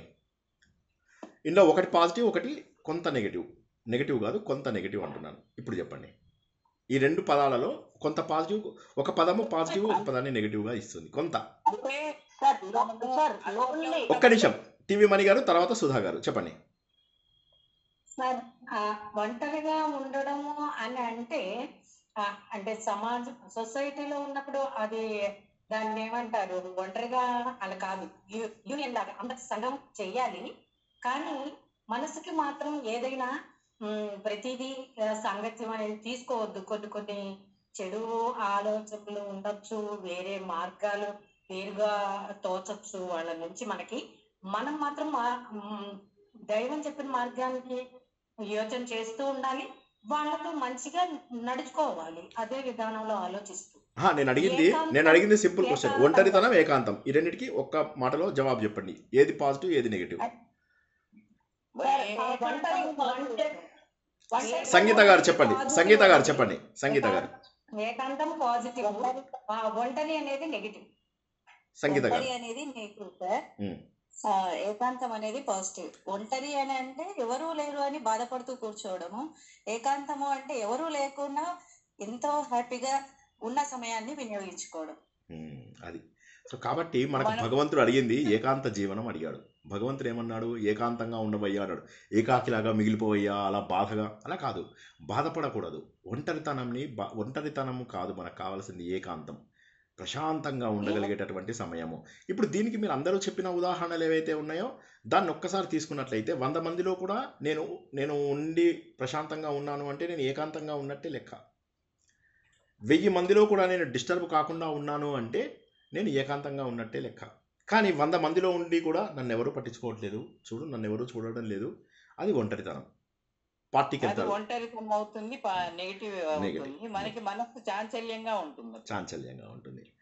సార్ చిన్న డౌట్. చెప్పండి. ఒక్కనే ఉండి డిస్టర్బ్డ్ గా ఉండి నేను లోన్లీ ఫీల్ అవుతున్నాను అన్న ఉన్నారు, కొంతమంది ఉన్నారు. అది ఒంటరితనం. అదే కదా వద్దు అని అంటున్నారు. అది ఒంటరితనం. అది ఏకాంతంగా ఉన్నప్పుడు భగవద్ ధ్యానం మాత్రమే చేసుకోవాలి. కరెక్ట్. నేను సంతోషంగా ఉన్నాను అనుకోవాలి. అంతే. కానీ నేను ఒంటరిగా ఉన్నాను, అది నేను ఒక్కడే ఉన్నాను అనుకోవడం ఒంటరితనం అవుతుంది. అదే అంటే అది నెగటివ్, టోటల్ నెగటివ్ ఫీలింగ్. అది నేను ఒక్కలే ఉన్నాను అన్నది. కరెక్ట్. ఇప్పుడు మీరు చెప్పింది ఏంటంటే దేవుడు సంతోషంగా ఉండమన్నాడు, నవ్వుతూ హ్యాపీగా ఉండాలి. ఎప్పుడు ఉండాలి? ఏకాంతంగా. మనము ఎంతమందిలో ఉన్నా సింగిల్ గా ఉన్నా కూడా నాతో భగవంతుడు ఉన్నాడు అనే బలం ఉంటే మంచిది. అది ఏకాంత స్థితి. ఏకాంత స్థితిలో మనము బాధపడకుండా ఉంటే, ఇప్పుడు ఫర్ ఎగ్జాంపుల్ నేను ఎక్స్ట్రావర్ట్ని, మీ అందరికీ తెలుసు కదా చిన్నప్పుడు. సో నాకేంటంటే ఎప్పుడైనా ఒక్కనే ఉండడం నాకు నచ్చేది కాదు. ఎవరో ఒకళ్ళని కూర్చోబెట్టి కబుర్లు చెప్పడము, అడ్డాలు వేయడం బాగా ఇష్టం నాకు. సో అప్పుడు ఒక్కనే ఉంటే బాధపడేవాళ్ళు లేదు. సో ఒకసారి మేమంతా కలిసి పక్క ఊరు వెళ్తున్నాం అన్నమాట. ఒక ఊరికి వెళ్తున్నప్పుడు ఏమైంది, మేము 20 మంది ఫ్రెండ్స్ వెళ్తున్నాం. అయితే నేను కూర్చున్న సీట్లో నా పక్క సీట్ లోపల వేరే వాళ్ళు ఎవరో కూర్చొని ఉన్నారన్నమాట. సో దాంతో ఏమైపోయింది, నేను ఫీల్ అవుతున్నాను. ఇంతలోకే మా ఫ్రెండ్ ఏం చేశాడు, అరే వచ్చి నువ్వు ఇక్కడ కూర్చోరా అని చెప్పి వాడా సీట్లో కూర్చొని నన్ను మా టీంలో ఇంకో మిత్రుడు పక్కన కూర్చోబెట్టాడు. అప్పుడు నేను కబుర్లు చెప్పుకుంటూ సంతోషంగా ఉన్నాను. తర్వాత బస్సు దిగిన తర్వాత భగల్పూర్ రీచ్ అయ్యాము అందరము. వెళ్ళిన తర్వాత అడిగారు, అరే ఇప్పుడు ఊరు వచ్చేసాం కదా, ఇప్పుడు చెప్పు నువ్వు నీ సీటు వదిలేసి ఎందుకు వచ్చేసావు, నాకెందుకు ఇచ్చావంటే నీకు మాట్లాడటము సరదా, సో అందుకని చెప్పి నువ్వు జనాలతో ఉండాలి, నువ్వు ఒక్కడివి ఉంటే మళ్ళీ ఫీల్ అవుతావని నిన్ను ఇక్కడ కూర్చోబెట్టాను అన్నాడు. సో ఒకే బస్సు 3-4 గంటల 5 గంటల జర్నీ, దానికి కూడా నేను ఒంటరిగా ఉండడానికి అది అంటే అలా అది ఏకాంతం కాదు, అది ఒంటరితనం, అది ఇష్టం ఉండేది కాదు. అటువంటి పరిస్థితి నుంచి మనము ఏకాంతంగా ఉండేటటువంటి స్థాయికి వెళ్ళాలి. అంటే ఎటువంటి డిప్రెషన్ రాకూడదు. నన్ను వీళ్ళు పట్టించుకోవట్లేదు, వాళ్ళు పట్టించుకోవట్లేదు, ఒక్కళ్ళు కూడా నాకు కాల్ చేయడం లేదు. ఇప్పుడు మా అమ్మగారు చాలా యాక్టివ్గా ఉండేవారని చెప్పాను కదా, ఆవిడ అంటారు, చూడరా వీళ్ళు కాల్ చేయలేదు, చుట్టాలలో వాళ్ళు కాల్ చేయలేదు, వీళ్ళు కాల్ చేయలేదు. ఇవన్నీ కూడా ఎందుకు వస్తాయి అంటే మనము సరైనటువంటి సాధన చేయకపోవడం వల్ల. జీవితంలో ఉన్నటువంటి సత్యాన్ని గుర్తించాలి. ఏమిటా సత్యము అంటే మనము మరణించక తప్పదు. సార్ ఈ మధ్య మీరు ఏమనుకోవద్దు సార్, ఒక మాట చెప్తాను, మాటకి మరణం గురించి మాట్లాడుతున్నారు సార్, హడిలిపోతున్నాం సార్ మేమంతా. హడిలిపోవద్దు. మరణం అనేది ప్రశాంతంగా తీసుకోవాలి. ఈ క్షణంలో వచ్చినా కూడా సంతోషంగా స్వీకరించాలి. జీవించాలంటే మరణించడం ఎలాగో నేర్చుకోవాలి. జీవించాలంటే మరణం ఏంటో తెలుసుకోవాలి. జీవించాలంటే మరణాన్ని సంతోషంగా ఆహ్వానించాలి. చిన్నప్పుడు మనం నేర్చుకునే వాళ్ళం జ్ఞాపకం ఉందా, జీనా హైతో మరణా సీఖో. ఎవరైతే చావుకు భయపడడో వాడు మాత్రమే నిజంగా జీవిస్తాడు. కాబట్టి మరణానికి భయపడకూడదు. మొన్న మనము గత 6వ అధ్యాయం 2వ భాగం లోపల తెలుసుకున్నదంటే ఏకాంతంగా ఉంటూ మనం ఏమనుకున్నాము, నేను ప్రస్తుత పరిస్థితులలో ఉంటాను, ఇప్పుడు ఏం చేస్తున్నానో దాంట్లోనే దువ్వుకుంటే కేవలం దువ్వెన మీదనే నా ధ్యాస ఉండాలి, ప్రవచనం వింటే ప్రవచనం మీదే నా ధ్యాస ఉండాలి. ఇలా రోజు మొత్తంలో ఒక విషయం పైన మాత్రమే నా ధ్యాసని నేను పెంచుకుంటాను. నేను ఇంకా పరిపరి విధాలుగా మనసును పోనీయను. ఒకేసారి 4-5 ఆలోచనలు, అంటే ఐదర్ పాస్ట్ లేదా ఫ్యూచర్. నేను పాస్ట్ లోపల జీవించను, ఫ్యూచర్ లోపల జీవించను. భూతకాలం వద్దు నాకు, భవిష్యత్ కాలం వద్దు, ప్రస్తుతంలో నివసిస్తాను. రేపు ఎలా ఉంటుందో నాకు తెలియదు. రేపు ఎలా ఉంటుందో తెలిస్తే బాగుంటుందా? మాకు ఇంగ్లీష్లో నేను ఒక ఇంగ్లీష్ సినిమా చూసాను, ఎవరైనా చూసారో లేదో తెలియదు నాకు. గ్రౌండ్ హాగ్ డే అని ఒక సినిమా ఉందన్నమాట. అందులోపల ఒక పర్టికులర్ సీజన్ ఎండ్ అయింది అని చెప్పడానికి ఆ జంతువు యొక్క నీడబడింది అంటే, ఆ హాగ్ యొక్క నీడబడింది అంటే అది పర్వాలేదు, ఇప్పుడు ఇప్పటి నుంచి సీజను మారింది అని చెప్పి గుర్తుపడతారనమాట. ఓ సినిమా లోపల ఏమవుతుందంటే అతనికి జీవితంలో ఈ గ్రౌండ్ హాగ్ డే అనే సినిమా లోపల లేచేసరికి అందరూ కూర్చొని ఉంటారు, తను ఒక హోటల్లో ఉంటాడు. ఆ హోటల్ లోపల అందరూ మాట్లాడుకుంటూ ఉంటారు, తను వెళ్తాడు, బ్రేక్ఫాస్ట్ చేస్తాడు, టీవీ లోపల వార్తలు చూస్తాడు. రోడ్డు మీదకి వెళ్తాడు, అన్నీ చేస్తాడు, మళ్ళీ వస్తాడు, వచ్చి పడుకుంటాడు, పడుకుని మళ్ళీ పొద్దున్న లేస్తాడు. లేచేసరికి సేమ్ అవే సంఘటనలు జరుగుతూ ఉంటాయి జీవితంలో. అవే సంఘటనలు ఎగ్జాక్ట్లీ నిన్న కూర్చున్నటువంటి సంఘటనలే జరుగుతాయి. అదే టీవీ, అవే వార్తలు, బయటికి వెళ్తే అదే వ్యక్తులు, టీవీలో ఒక క్విజ్ ప్రోగ్రామ్ వస్తూ ఉంటుంది, ఆ క్విజ్లో అడిగే ప్రశ్నలు కూడా అవే. ఇలా జీవితం అంతా ఒకే రకంగా ఉన్నట్లయితే ఎంత విసుగ్గా ఉంటుంది అనేది అతను చూపిస్తాడు. అతనికి బాధేస్తూ ఉంటుంది అనమాట. ఏమిటి జీవితం, రోజంతా ఒకే రకంగా ఉంది. అందుకే దేవుడు మనకేం చేశాడంటే కష్టాలు సుఖాలు అనేవి ఇచ్చాడు. ప్లీజ్ ప్లీజ్ ప్లీజ్ నాతో ఉండండి కాసేపు. భగవంతుడు మనకు జీవితంలో వెరైటీ చూపించాడు. ఆ వెరైటీ చూపిస్తూ కూడా మనని ఒక ఉన్నత స్థాయిలో పెట్టాడు. ప్రపంచంలో మిగతా వాళ్ళు పాలస్తీనాలోనూ ఇంకొక యుద్ధం జరుగుతున్నటువంటి దేశాల్లోనూ ఉన్నటువంటి దారుణమైనటువంటి పరిస్థితులు మనకు లేవు కదా. బంగ్లాదేశ్లో హిందువుల పరిస్థితి కాదు కదా మనది. ప్రశాంతంగా కూర్చున్నాం ఒక గట్టి దేశంలో, ఒక గంభీరమైనటువంటి గొప్ప దేశం లోపల, ఒక గొప్ప నాయకత్వం దగ్గర మనం ఇంత ఆనందంగా ఉన్నాం. మనం ఎవ్వరూ మన ఇంటికి వచ్చి కొట్టే స్థాయి లేదు. అలా ఉంటే చెప్పండి, వచ్చేస్తాను, మా గ్యాంగ్ అంతా వేసుకుని వచ్చేస్తాను. సో ఇంత గొప్ప దేశంలో పుట్టి మనం బాధపడాల్సిన అవసరం ఉందా? భగవంతుడు మనకు వెరైటీ ఇచ్చాడు, ఆ వెరైటీని ఎంజాయ్ చేయాలి. సినిమా చూద్దాం ఒకటి, అదే సినిమా ఏమీ లేదు, అవే డైలాగులు అలా బోర్గా ఇలా చూస్తామా, తీసేస్తాం. ఆ సినిమాలో కష్టాలు వస్తాయి, అప్పుడు మనకు నచ్చుతుంది. ఒక సినిమా వచ్చింది అందమైన జీవితం అని, అది డబ్బు అయినటువంటి సినిమా. ఎవరన్నా చూసారా? Dubbing cinema. సార్ ఇప్పటిదాకా మీరు స్ట్రైట్ సినిమాలు అడిగారు సార్, ఇప్పటి నుంచి డబ్బింగ్ సినిమాలు కూడా అడుగుతున్నారా? ఇక మేము మీ ప్రవచనాలు మానేసి రోజంతా సినిమాలు చూడాల్సి వచ్చేటట్టుంది అని అడగండి. ఎవరైనా చూసారా లేదా చెప్పండి. చూడలేదు సార్. ఓకే, ఆ సినిమా లోపల ఫస్ట్ హాఫ్ అంతా కూడా అలా వెళ్తూ ఉంటుంది, అలా ఏమీ లేదు, ఇలా ఫ్లాట్గా వెళ్తూ ఉంటుంది. ఏమిటి సినిమా అనుకునే లోపల ఒక మార్పు వస్తుంది. ఆ మార్పు వచ్చినప్పటి నుంచి సినిమా లోపల పట్టుదల, ఒక ఆశయము, జీవితం లోపల కష్ట నష్టాలను ఎలా ఎదుర్కోవాలి, ఇవన్నీ కూడా వచ్చి హీరో ఏ విధంగా మళ్ళీ తన దీని నుంచి పైకి వచ్చాడు అనేటటువంటి సంఘటనలతో చేసినటువంటి మంచి సినిమా. తప్పకుండా చూడండి. అందరు పిల్లలతో సహా కూర్చొని చూసేటటువంటి సినిమా. ఏ విధమైనటువంటి అశ్లీలత కానీ, తప్పు పనులు కానీ, తప్పు మాటలు కానీ లేనటువంటి సినిమా. అది డబ్బింగ్ సినిమా. దుల్కర్ సల్మాన్, అనుపమ పరమేశ్వరను, ఆర్యన్, రాజేష్, ఐశ్వర్య వీళ్ళందరూ ఉన్నటువంటి సినిమా. తప్పక చూడండి. సార్ సినిమాని ప్రమోట్ చేస్తున్నారా సార్? అయితే ఇక్కడ మనం గుర్తించాల్సింది ఏంటంటే జీవితంలో అలా మోనోటానస్గా ఉంటే నచ్చదు. ఎందుకంటే మనము వెరైటీని కోరుకునే వ్యక్తులము. కాబట్టి భగవంతుడు మనకు విచిత్రమైనటువంటి పరిస్థితులని మనకి ఇచ్చాడు అని అనుకోండి.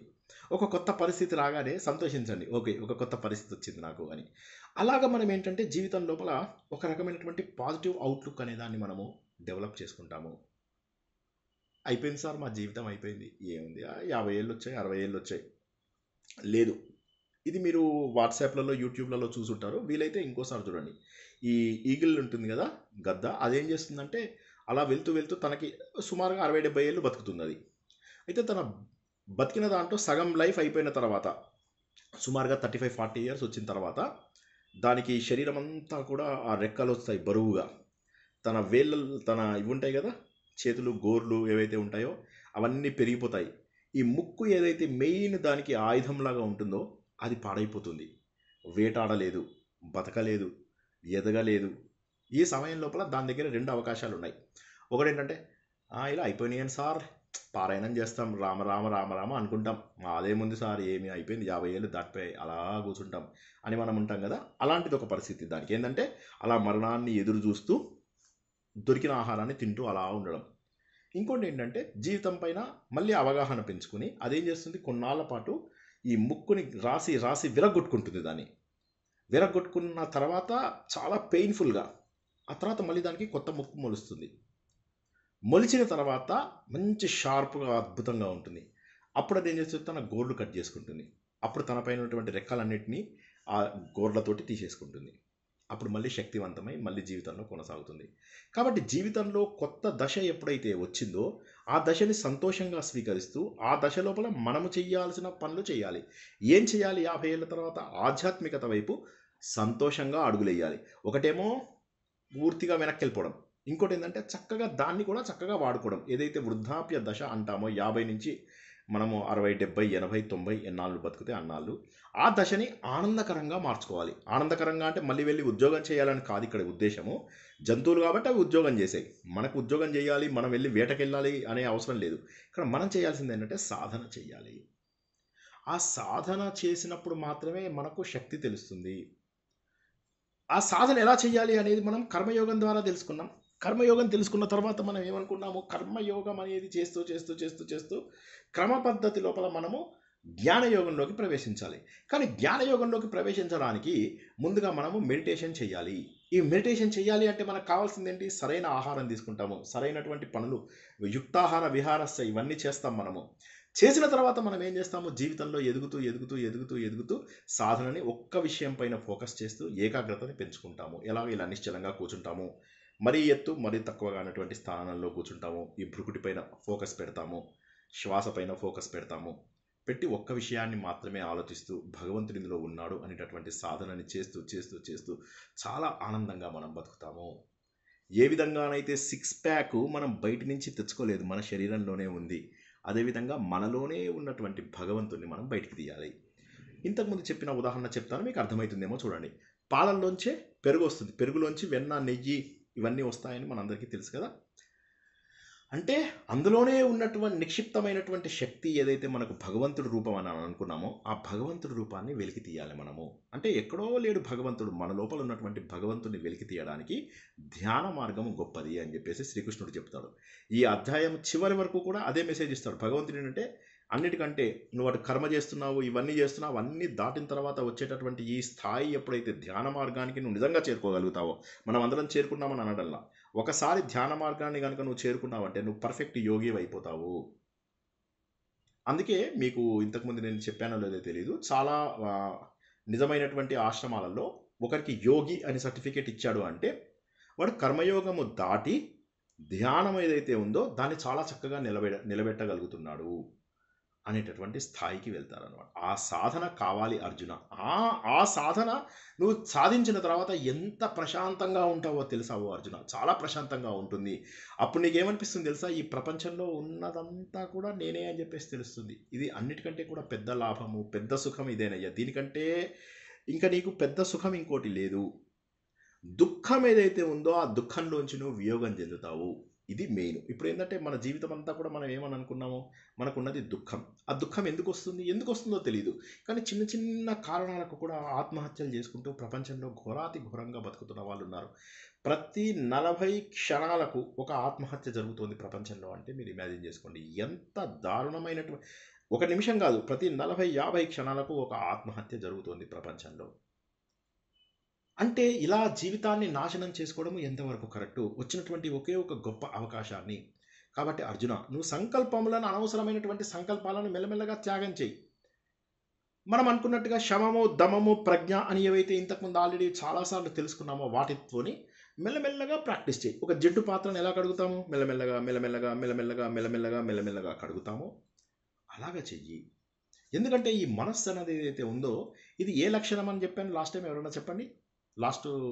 గత వారం మాట్లాడుకున్నప్పుడు మనస్సు ఏ లక్షణం అని చెప్పి చెప్పుకున్నాం, దేని స్వభావం అని చెప్పి చెప్పుకున్నాం. ఎవరైనా? వాయు స్వభావం. అందువల్ల ఏమవుతుందంటే దానికి నిలకడ ఉండదు. కాబట్టి ఆ నిలకడ ఉండకుండా బయటికి వెళ్ళిపోతుంది కదా అర్జున. దాన్ని తీసుకొచ్చి మళ్ళీ నేను ఆత్మ స్వరూపుడనని నిలబెట్టు. ఉదాహరణకి నేను ఎక్సర్సైజ్ చేయడానికి వెళ్ళాను, ఇలా లేపుతున్నాను, ఒక 2 సార్లు లేపగానే చేయి నొప్పి పెట్టింది, పక్కకు ఆపేస్తామా? ఆపు, పర్వాలేదు. ఆపితే మళ్ళీ స్టార్ట్ చేయాలి. ఆపేసేయకూడదు, ఆపి మళ్ళీ స్టార్ట్ చేయాలి. Rest but don't you quit. ప్రమాదాలు జీవితంలో ఎదురైనప్పుడు మనం ఏం చేస్తామంటే కొద్దిగా రెస్ట్ తీసుకోండి, పర్వాలేదు, కానీ క్విట్ మాత్రం చేయకండి. కాబట్టి మనసు అలా వెళ్ళిపోయినప్పుడు వెంటనే మళ్ళీ వెనక్కి లాగు. ఇదిగాక అర్జున ఇంకొక మాట కూడా ఉందయ్యా, ఇది పూర్వజన్మది కూడా కొంత ఉంటుంది ధ్యానం కుదరాలంటే అని చెప్పి మళ్ళీ ఒక చిన్న మాట భగవంతుడు మనకేస్తాడు. పూర్వజన్మది కూడా ఉంది, కొంత ఉంటుంది. ఎందుకంటే ఈ పూర్వజన్మలలో వచ్చిన వాసనలు ఈ జన్మలో నువ్వు నేర్చుకున్నటువంటి, తెలుసుకున్నటువంటి విషయాలను సంస్కారాలు అంటారు. వాటి వల్ల కూడా నీకు కొంత ఇంపాక్ట్ అయ్యే ఛాన్స్ ఉంది. కానీ నువ్వేం చేస్తావంటే మనస్సు బయటికి వెళ్ళిన ప్రతిసారి నిలుపు. అప్పుడు ఏమవుతుందంటే నీకు ఇంకా వీళ్ళలో దోషాలు వాళ్ళల్లో దోషాలు లెక్క పెట్టవు. నేను ఒక క్వశ్చన్ అడుగుతాను, దానికి జవాబు చెప్పండి. ఒక వ్యక్తి మంచివాడా చెడ్డవాడా అని చెప్పడానికి మనము ఏ సర్కమస్టెన్సెస్ తీసుకుంటామో చెప్పండి, ఎవరైనా జవాబు చెప్పండి. ఒక మనిషి మంచాడు చెడ్డవాడు, దేన్ని బట్టి చెప్తారో చెప్పండి. వాళ్ళ గుణగణాలు సార్, వాళ్ళ గుణగణాల గురించి. అంటే అది పాస్టా లేకపోతే ప్రజెంటా?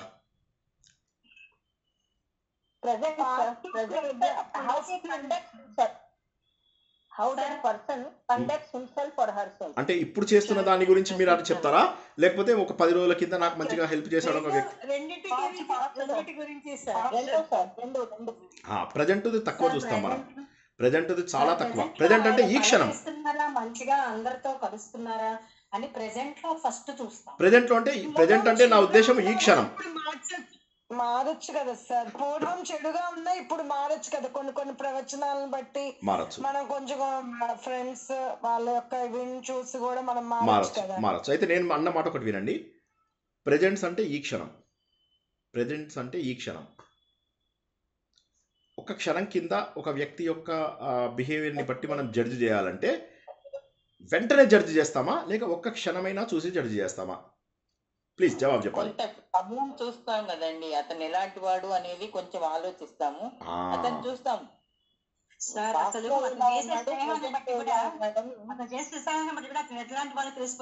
నాకు సింపుల్ ఒకటే ఆన్సర్, ఒక్క ముక్కలో జవాబు చెప్పండి. ఎవరు జవాబు చెప్పినా పాస్టా ప్రెజెన్సా?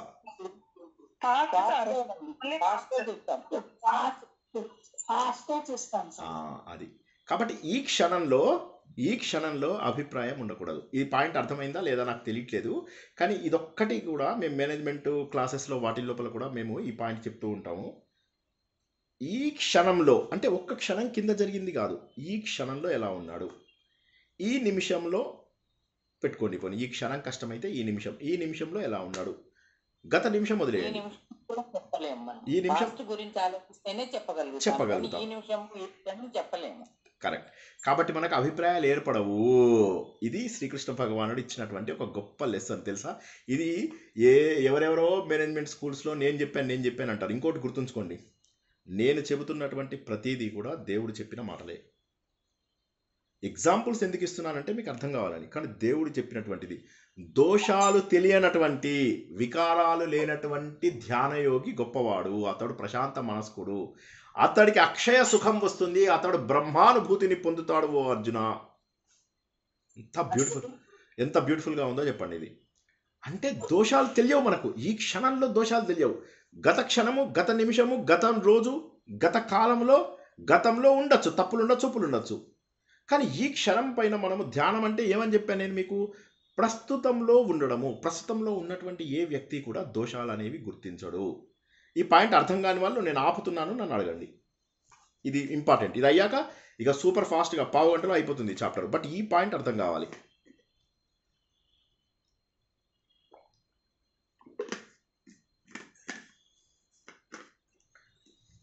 ఈ క్షణంలో మనకు వికారాలు ఉండవు. వికారాలు మనకు ఆలోచనల ద్వారా ఏర్పడతాయి. పాయింట్ ఇది జ్ఞాపకం ఉంచుకున్నారా అందరూ?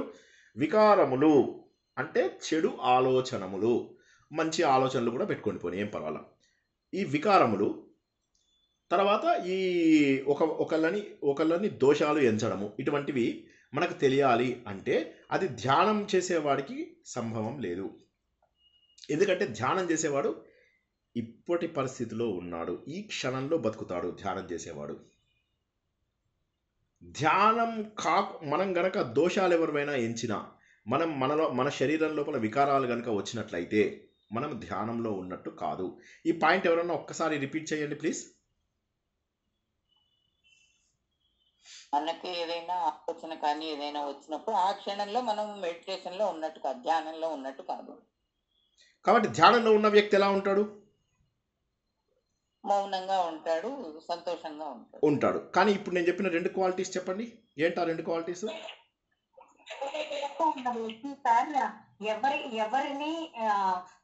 ఎవరి దోషాన్ని ఎంచాలని ఆలోచన చేయరు. రెండోది మంచి ఆనందాన్నే చూస్తాడు. అది దోషాలు లేదు. రెండో పాయింట్ ఏంటి? వికారాలు. ఈ దోషాలు వికారాలు లేనిదే ధ్యానం. ఇప్పుడు మీరు అంతా కూర్చొని ఆలోచించండి, దోషాలు వికారాలు ఉన్నాయా? నేను ఈ 40 ఏళ్ళుగా చేస్తున్నటువంటి సాధన తప్పు అని చెప్పి తెలిసిపోతుంది. నేను మళ్ళొక్క పాయింట్ చెప్తాను, గుర్తుంచుకోండి. భగవంతుడు ఇవాళ మనం నేర్చుకున్నది ఏంటంటే సింపుల్, భగవంతుడు అందించిన మార్గంలో మనం వెళ్ళాలి. గృహస్థాశ్రమం నుంచి ఇంకో గృహస్థాశ్రమంలోకి జంప్ కొట్టకూడదు. ఎందుకంటే మనకేమనిపిస్తుంది, ఉన్నత స్థానంలో ఉన్నాం కదా, ఆ స్థాయిలోనే ఉండాలనిపిస్తుంది. ఇక్కడ చాలా బాగుంది, అందరూ నా ఇంటికి వచ్చారు, అందరూ నన్ను గుర్తిస్తున్నారు, నా పిల్లలు నన్ను గుర్తిస్తున్నారు, నావన్నీ గుర్తిస్తున్నాయి, నా శరీరం అందంగా ఉంది, నేను బాగున్నాను అనుకుంటారు. శరీరం మీద ముడతలు పడతాయి, శరీరం పైన రకరకాల సిగ్నల్స్ వస్తాయి. ఆ తర్వాత నన్ను గుర్తించే జనాలు తగ్గిపోతారు. ఇవాళ నన్ను గుర్తించిన జనాలు రేపు నాకు దూరంగా అవుతారు. ఇవాళ నా మంచి కోరుకున్న వాళ్ళు రేపు నాకు చెడు కోరుకుంటారు. ఈరోజు నన్ను బాగా చూసుకుంటున్నటువంటి నా పిల్లలు కూడా రేపు నన్ను చెడుగా చూసుకునేటటువంటి అవకాశం ఉన్నది. కాబట్టి ఈ రోజులాగా రేపు ఉండదు, ఈ రోజులాగా రేపు ఉండదు అనే సత్యాన్ని గుర్తించాలి. గుర్తించి దానికి నిలదొక్కుని అప్పుడు భగవంతుడు ఆ సమయంలో ఏం చెప్పాడు. ఇప్పుడు మనం ఇలా వెళ్తున్నాం, స్ట్రైట్గా వెళ్తున్నాం 300 కిలోమీటర్స్, తర్వాత లెఫ్ట్ సైడ్ టర్న్ తీసుకోమని చెప్పాడు దేవుడు. కానీ టర్న్ తీసుకోవడానికి ఇష్టం లేదు మీకు, ఎందుకంటే ఆ రోడ్డు బాగాలేదు. కాబట్టి నేనేం చేస్తానంటే, ఇప్పుడు నేను ఒక పని చేస్తాను, అది ఎంతవరకు కరెక్టో నాకు చెప్పండి. నేను ఇలా విజయవాడకి వెళ్ళాలి, స్ట్రైట్ వెళ్తున్నాను. వెళ్తుంటే అదేమైంది, మధ్యలో వెళ్ళిన తర్వాత 300 కిలోమీటర్లు బాగుంది, రోడ్ ఎక్సలెంట్గా ఉంది, మంచిగా బోయిలన్నీ తినడానికి దానికి బాగున్నాయి, మంచి రెస్ట్ ఏరియాస్ ఉన్నాయి, అన్నీ బాగున్నాయి. ఇప్పుడు నాకు లెఫ్ట్ సైడ్ రోడ్డు తీసుకోమంది. ఆ రోడ్డు అంతా కూడా కొద్దిగా అడ్డదిడ్డంగా ఉంది. కానీ నేనేం చేస్తాను, స్ట్రైట్గా వెళ్ళిపోతాను. ఈ స్ట్రైట్గా వెళ్ళిపోతే నేను మద్రాస్కి వెళ్ళిపోతాను, విజయవాడ వెళ్ళను. సో ఇప్పుడు నేను మద్రాస్కి వెళ్ళమంటారా నన్ను, లేకపోతే లెఫ్ట్ టర్న్ తీసుకుని నేను విజయవాడకి వెళ్ళాలా? ఆ మార్గం సూచించినట్టుగా వెళ్తేనే మనము సరైన గమ్యానికి వెళ్ళగలుగుతాము. అది మార్గం తప్పి మనం ఇష్టం వచ్చినట్టు వెళ్తే వేరే చోటుకి వెళ్ళిపోతాం. గమ్యస్థానం అనేది వేరే మారిపోతుంది. అంటే మనం రోడ్డుని ఆధారంగా చేసుకుని ఆ రోడ్డులో ఏ గమ్యం వైపు అయితే మనల్ని భగవంతుడు వెళ్ళమంటున్నాడో అటు వెళ్ళాలి. మనం వెళ్ళవలసింది విజయవాడకి. విజయవాడ వెళ్ళాలి అంటే విజయవాడకు వెళ్ళేటటువంటి దారి చూపించినట్టుగా వెళ్ళాలి. కాబట్టి మనం ఏం చేయాలి, ఆ మార్పును కూడా సంతోషంగా తీసుకోవాలి. ఇందాక చెప్పాము 60 ఏళ్ళు 70 ఏళ్ళు వచ్చిన తర్వాత ఏంటి అలా పడిపోవడం ఒక ఆప్షను. ఇంకోటి ఏంటంటే మళ్ళీ ముక్కుని గట్టిగా కొట్టుకుని సాధన చేసి మళ్ళీ కొత్త ముక్కు తెచ్చుకోవాలి. సాధన మాకు ఇంకా 60 ఏళ్ళు అయిపోయింది, ఇంకో జన్మలో చూసుకుందాం సార్, మీరు చెప్పిన అన్ని పాయింట్లు చాలా బాగున్నాయి, ఇంకో జన్మ లోపల మేము ఏం చేస్తామంటే ఇవన్నీ కూడా తీసుకుంటాం సార్. లేదా డిప్రెస్ అయిపోతాం సార్, మా చుట్టాలు బాగాలేరు, మా పిల్లలు బాగా చూసుకోవట్లేదు, నాకు ఏడుపు వస్తుంది, పిల్లలు బాగా చూసుకోవట్లేదు సార్, మా కోడలు ఉంది కదా ఆమె ఎంత ఉందో, మా అల్లుడున్నాడు కదా ఇది ఇలాంటివన్నీ అనుకుంటూ బాధపడుతూ ఉంటారు. కొన్నాళ్ళకు మనవళ్ళు పట్టించుకోరు, మనవళ్ళు కూడా తిట్టేటటువంటి స్థాయికి వెళ్తారు. మీకు ఆ యండమూరి వేదనాథ్ గారి అంతర్ముఖం కథ చెప్పే కదా, అందులోపల ఏమైంది, వాడు బాధపడతాడు దేవుడి దగ్గరికి వెళ్ళాలంటే, అయ్యో మన వల్లని పిల్లల్ని అందరినీ వదిలేసి నేను వెళ్ళాల్సి వస్తుంది అని దేవుడి దగ్గరికి వెళ్ళంటాడు. నీకు అసలు ప్రేమ గురించి తెలుసా అని చెప్పి దేవుడిని క్వశ్చన్ చేస్తాడు. అప్పుడు దేవుడు మళ్ళీ వెనక్కి పంపిస్తే అప్పుడు అతనికి అర్థమవుతుంది కొన్నాళ్ళకి వీళ్ళు తనను భరించరు అని చెప్పి. కాబట్టి ఈరోజు మనం ఉన్నటువంటి ఉన్నత స్థాయి ఇలాగే ఉండాలనుకోకండి. ఇటువంటి అనేక ఉన్నత స్థాయిలు మళ్ళీ జీవితంలో వస్తాయి. అవేమిటంటే ఆధ్యాత్మికంగా ఉన్నత స్థాయి. నిజం చెప్పాలంటే అదే అన్నిటికంటే గొప్ప స్థాయి. ఒక్కసారి ఆపుతాను, ఆలోచించండి. ఆధ్యాత్మికంగా ఎదుగుదల మాత్రమే ఎదుగుదల, మిగతావన్నీ అనవసరం జీవితంలో. శ్రీకృష్ణ భగవానుడు ఏమంటున్నాడంటే వికారాలు ఉండకూడదు, దోషాలు ఎంచకూడదు. అలా నువ్వు పవిత్రంగా ఈ క్షణంలో నువ్వు బతుకుతూ ఏదైతే ఆనందంగా ఉంటావో అర్జున, అది నిజమైన గొప్పది. వాడికి అక్షయ సుఖం వస్తుంది, బ్రహ్మ యొక్క అనుభూతి అదే క్షణంలో వస్తుంది వాడికి, వాడి మనస్సు ప్రశాంతంగా ఉంటుంది అన్నాడు. కాబట్టి ఎప్పుడు కూడా ఈ క్షణంలో ఉండాలి. ఈ శ్లోకం మనం ఇంతకుముందు కూడా తెలుసుకున్నాము. 2వ శ్లోకంలో 3వ శ్లోకంలో ఉన్నప్పుడే మనం 27-28 శ్లోకాల గురించి తెలుసుకున్నాం. ఎందుకంటే ఇది ఈ అధ్యాయంలో ఉద్ధరేదాత్మనాత్మానం తర్వాత అంత గొప్పగా చెప్పినది 27-28 శ్లోకాలు. ఇది ఏంటంటే మనను ప్రస్తుతంలో బతకండి. Don't think about past, don't think about the future. ఈ క్షణం ఏం చేస్తున్నాను, వంట చేస్తున్నాను, వంట మీదే ఫోకస్, సినిమా చూస్తున్నాను, సినిమా మీదే ఫోకస్, ప్రవచనం చేస్తున్నాను, ప్రవచనం మీదే ఫోకస్. అప్పుడు ఏమవుతుందో తెలుసా అర్జున, ఈ ధ్యానంలో ఎన్ని గొప్ప పరిస్థితులు ఉన్నాయో తెలుసా. అటువంటి యోగ సిద్ధుడు ప్రపంచంలో ఉన్నదంతా నేనే అని గుర్తిస్తాడు. తన లోపల ప్రపంచంలో ఉన్న వ్యక్తులలో నన్ను ఇలా గుర్తిస్తాడు. అతడికి ఆ ఆత్మ సాక్షాత్కారం అవుతుందయ్యా. అంటే ధ్యానం ఎంత గొప్పది అనేది గుర్తుంచుకోండి. ప్లీజ్ మళ్ళీ జాగ్రత్తగా వినండి. కర్మలోంచి కర్మయోగం చేశాము, ఇక జ్ఞానయోగంలోకి వెళ్ళాలి. ఇక్కడ మనకు దొరికినటువంటి ఒక అద్భుత అనుభూతి ధ్యానం. ఈ ధ్యానం అనేటటువంటిది ఏమవుతుందంటే చెత్తను మళ్ళీ మనకు రాకుండా కాపాడుతుంది. అంటే ఏమవుతుంది, ఇక మనం ఈ స్టేజ్కి వచ్చిన తర్వాత చక్కగా యుక్తాహార విహారం అన్నీ చేస్తాం. సరైనటువంటి ఆహారం తీసుకోవడము, సరిగా జనాలతో ఎవరితో కలవాలో వాళ్ళతోనే కలవాలి. మా ఈ నెల బోల్డ్ అని ప్రోగ్రామ్ సార్, నేను ఒక నెల రోజులు ప్రవచనానికి రాను. ఎందుకు సార్? ఇవాళ ఒక పెళ్ళి ఉందా, ఎల్లుండి 3 పెళ్ళిళ్ళు, తర్వాత రోజు 8 పెళ్ళిళ్ళు సార్. ఏంటి శ్రీకృష్ణుడా? లేదు సార్, 8 డిఫరెంట్ పెళ్ళిళ్ళు సార్. ఒకే వ్యక్తికి 8 పెళ్ళిళ్ళు కాదు, డిఫరెంట్ 8 పెళ్ళిళ్ళు. తర్వాత మళ్ళీ పారాయణం రోజు వచ్చింది సార్. ఆ రోజు మేము అందరం కూర్చొని పిచ్చి పిచ్చిగా పారాయణం చేస్తాం సార్. ఇంకొక మాట చెప్పడం మర్చిపోయాము, ఆ రోజు మన కారు పారాయణం కూడా పెడుతున్నామని ఒక ప్లాన్ సార్. మీరు కూడా వస్తే బాగుంటుంది. ఒక్కసారి వచ్చి కారు రావే మా కారు రావే అని చెప్పేసి ఒక పాట పాడాలి సార్. మీరు అది చాలా బాగుంది సార్. అది ఇప్పుడు కొత్త మంత్రంగా అయిపోయింది సార్ మాకు. ఎస్, అలా చేసి ఒక నెల రోజుల పాటు ప్లాన్ చేసేస్తారు. వేసేసి ఏం చేస్తున్నారు, ప్రాపంచిక విషయాల లోపల ఇంకా ఇంకా ఇంకా ఇంకా ఇంకా ఇంకా వెళ్తున్నారు. వెళ్ళినప్పుడు ఏమవుతుందంటే అన్నిటికంటే ఎక్కువ అనుభూతి, ఎక్కువ ఆనందం ఇప్పుడు ఈ అధ్యాయంలో ఏం నేర్చుకుంటున్నామంటే చాలా ఆనందంగా ఎలా ఉండాలి. భగవంతుడు ఏమంటున్నాడంటే ఈ యోగ సిద్ధుడు అందరిలో నన్నే చూస్తాడు. నన్ను చూడటం అంటే ఏమిటి?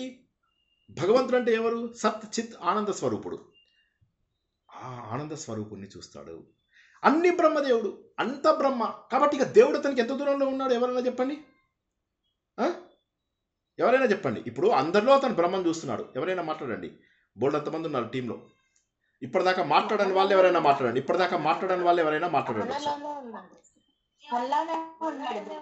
అంటే ఎంత దూరంగా ఉన్నాడు? దూరంగా ఉన్నాడు అసలు? మనలోనే ఉన్నాడు. అది ఇప్పుడు ఈ మాట ఎవరు చెప్పారు? శ్రీనివాస్ చెప్పాడా, లేకపోతే మీరు చెప్పారా, లేకపోతే శ్రీకృష్ణ భగవానుడు చెప్పాడా? భగవంతుడు చెప్పాడు. శ్రీకృష్ణ భగవానుడు చెప్పాడు. అంత బ్యూటిఫుల్ గా చెప్పాడు ఆయన. చెప్పండి ఒకసారి. ఆయన ఏమంటున్నాడు? ఇక అభేదము, నాకు అతడికి అభేద స్థితి, తత్వమసి, అహం బ్రహ్మాస్మి, ప్రజ్ఞానం బ్రహ్మ, అయమాత్మ బ్రహ్మ, సర్వం కలివిదం బ్రహ్మ. ఆ అమితమైనటువంటి ఆనందం కలుగుతుందయ్యా. అప్పుడు వాడు నా లాభం చూసుకోవాలి, నా ఇంట్లో బాగుండాలి, ఇది కావాలి అనుకోడు. అంతా భగవంతుడిదే. అందరూ ఆనందంగా ఉన్నారు. ఎందుకు? భగవంతుడు ఒరిజినల్లీ ఆనంద స్వరూపుడు. అలాగా అందరి హితాన్ని కోరుతాడు. సర్వభూత హితేరథ. మనం ఇది 12వ అధ్యాయంలో కూడా తెలుసు. అందరి ఆనందాన్ని కోరుకుంటాడు. అందరి సంతోషంలో తన సంతోషాన్ని వెతుక్కుంటాడు. ఎప్పుడూ ఆనందంగా ఉంటాడు. కాబట్టి అర్జున, ధ్యానం చాలా గొప్పది. ఈ అద్భుతమైనటువంటి స్థితి నీకు కావాలి. ఈ అధ్యాయం అంతా వింటున్నాడు అర్జునుడు, ఇట్లా చూస్తున్నాడు. అప్పటిదాకా అర్జునుడికి కొన్ని డౌట్స్ ఉన్నాయి. 5వ అధ్యాయం దాకా కూడా అర్జునుడు చాలా మిస్బిహేవ్ చేస్తాడు శ్రీకృష్ణ భగవానుడితోటి. ఇది కరెక్టా, అది కరెక్టా, నేను ఇట్లా చేస్తాను, నేను అట్లా చేస్తాను, నువ్వు ఇలా అన్నావు కదా, పోనీ నేను ఇది చేస్తానులే. ఆయననే సలహా అడిగాడు. ఆయన ఇచ్చిన సలహాలలో కూడా తనకు నచ్చిన పాయింట్ వెతుక్కుంటున్నాడు. తనకు నచ్చిన పాయింట్ వెతుక్కోవడం అంటే ఏంటి? నేను మొన్న మీకు జోక్ చెప్పాను. ఎవరన్నా నా దగ్గరికి వచ్చి, శ్రీనివాస్ గారు ఇలా బాగాలేదండి, ఏం చేయాలంటే, ఇది తప్పదండి, మనము కొన్ని ఫేట్ అనుభవించాలి, మీ వైపు నుంచి చేయవలసినటువంటిది చేసి భగవంతుని ప్రార్థిస్తూ మనసులో ఉండండి అని చెప్పి వాళ్ళకి నచ్చదు. ఇంటి పక్కన ఎవరో చిన్న పూజారి దగ్గరికి వెళ్తారు. ఆయన కూడా మంచి మనసుతోటి చెప్తారు, లేదమ్మా ఇది పురాణాల్లో చూశాను, ఈ మంత్రం చేస్తే మంచిది, మా గురువు గారిని అడుగుతారు. గురువు గారి దగ్గరికి వెళ్తారు. ఆయన బాగా తెలివైనవాడు. వీళ్ళని చాలు పార్టీలు అంటారు. ఆయన ఏం చేస్తాడు? ఇగో మీకు గురుడు బాలేడు, శుక్రుడు బాలేడు, శని బాలేడు, బుధుడు బాలేడు అని చెప్తాడు. అని గురుడికి 16,000, శనికి 19,000, శుక్రుడికి 20,000 అన్ని జపాలు చేయిస్తాడు మీతోటి. తప్పని నేను అనను. అది చేసేవాళ్ళు చాలా అద్భుతంగా చేస్తే మంచిదే, ఆ ఫలితం మీకు ఉంటుంది. వాడే సరిగ్గా చేయడు, మీకేం తెలుస్తుంది? నిజంగా వేద పండితులు వచ్చి అక్కడ సరిగ్గా చేస్తే ఓకే, దట్ ఈస్ ఫైన్. ఇప్పుడు ఇక్కడ ఏమవుతుంది? దానివల్ల సమస్య సాల్వ్ అవ్వదు. Fate nobody can change. కానీ మీకు కావాల్సిందే తీసుకున్నారు. అప్పుడు శ్రీనివాస్ కంటే ఆయనే మంచాడు అనిపిస్తుంది. సత్యం చెప్పిన వాడికంటే కూడా అసత్యం మనకు ఎక్కువగా ఆనందాన్ని కలిగిస్తుంది. ఎందుకంటే అది మనకు అనుకూలంగా ఉండడంలో. అదేవిధంగా అర్జునుడు ఏం చేశాడంటే తనకు అనుకూలంగా ఉండేవి తీసుకున్నాడు. నువ్వు చెప్పినవన్నీ ఓకే శ్రీకృష్ణ, ఇప్పుడు నాకు ఒక డౌట్ అని ఇప్పుడు కొద్దిగా దారిలోకి వచ్చాడు. ఈ అధ్యాయంలో నువ్వు చెప్పినట్టు కరెక్ట్. అందరినీ సమానంగా చూడాలంటే సమత్వ బుద్ధి యోగం అని కూడా చెప్పావు నువ్వు ఇంతకుముందు. Yes, I understand.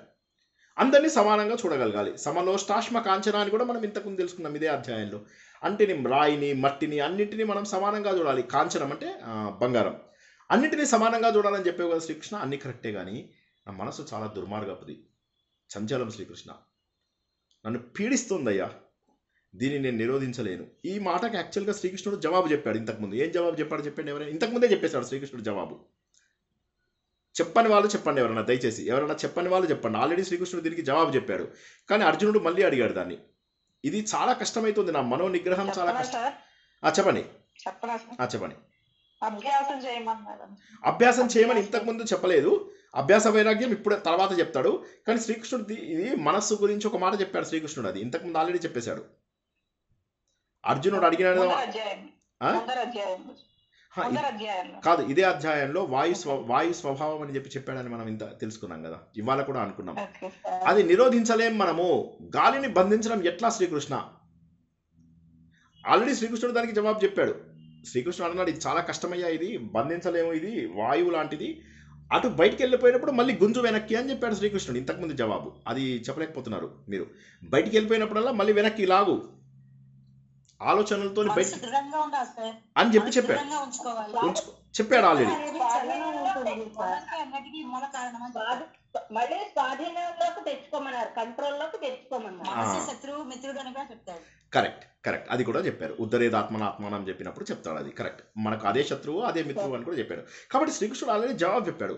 కానీ అర్జునుడు మళ్ళీ అదే ప్రశ్న వేయడానికి కారణం ఏంటంటే, ఆ ప్రశ్న మనందరి ప్రశ్న, మనందరము కూడా దానితోటే నిజంగా బాధపడుతున్నాము. అర్జునుడు ఏమన్నాడంటే, భగవంతుడా నువ్వు చెప్పింది కరెక్ట్, సమత్వం అనేది చాలా ఇంపార్టెంట్, కాకపోతే అది చాలా కష్టంగా ఉంది, నేనేం చేయను, మనసు చంచలం నన్ను పీడిస్తుందయ్యా, దాన్ని నిరోధించలేను నేను. అప్పుడు శ్రీకృష్ణుడు చెప్తాడు, బాబు నువ్వు చెప్పింది నేను 100కి 1000% యాక్సెప్టెన్స్ ఇస్తాను, కాకపోతే అభ్యాసం ప్రాక్టీస్ చేసుకో నువ్వు. కానీ ఈ ప్రాక్టీస్ కావాలంటే ఫస్ట్ నీకు కావాల్సింది డిటాచ్మెంటు. ఇప్పుడు అర్థమైందా శ్రీనివాస్ గారు ఎందుకు వెళ్ళొద్దంటున్నాడు ఇన్ని పార్టీలకు, ఇంతమందికి ఫోన్ కాల్స్ ఎందుకు చేయొద్దంటున్నాడు అని చెప్పేసి? ఇది కారణం. భగవాన్ ఏమంటారంటే, వైరాగ్య భావన ఏర్పడితే తప్ప అభ్యాసము చాలా కష్టం. అభ్యాస వైరాగ్యాలు అవసరం, కానీ అభ్యాసం చేయాలి అంటే ముందు వైరాగ్య భావన రావాలి. అభ్యాసం అంటే ప్రాక్టీస్, కానీ అది రావాలంటే వైరాగ్య భావన వచ్చిందంటే అభ్యాసం చాలా సులువైపోతుంది. ఆ వైరాగ్య భావన ఎలా వస్తుంది అంటే, వీళ్ళు నా వాళ్ళు కాదు, వీళ్ళు నా వాళ్ళు కాదు. ఒక్కసారి మీరు కళ్ళు మూసుకోండి. ఓకే, అందరూ కూడా ఆలోచించండి ఒకసారి. ఇప్పుడే కళ్ళు మూసుకోండి, నేనేం ధ్యానం చేయించాను. అందరూ ఒకసారి కళ్ళు మూసుకొని ఆలోచించండి. ఒక 30 సెకండ్స్ టైం ఇస్తాను. మీ జీవితంలో అన్ని మంచిగా చేసిన అమ్మ నాన్నను వదిలేయండి, అన్ని మంచిగా చేసిన వాళ్ళు ఉన్నారా? జీవితం అంతా మీకు అందరూ మంచి చేసే వాళ్ళే దొరికారా? ఒకసారి కళ్ళు మూసుకొని ఆలోచించండి. 30 సెకండ్స్ టైం ఇస్తాను. అలా ఉన్న వాళ్ళు మాత్రమే జవాబు చెప్పండి. సార్ నాకు చాలా హ్యాపీగా ఉంది సార్, ఈ 30 సెకండ్స్లో ఆలోచించాను, నా జీవితంలో అందరూ మంచిగా చేశారు సార్, నాకు మంచిగా చేశారంటే ఆనందపరిచారు సార్ అని చెప్పి, చేసిన మేలు నాకు అందరూ మేలు చేశారు అని అనుకున్న వాళ్ళు 30 సెకండ్స్ టైం తీసుకోండి. నాకు తెలిసిన సార్ అందరూ అన్ని మంచిగా జరిగినాయి, అంతా బాగానే జరిగింది.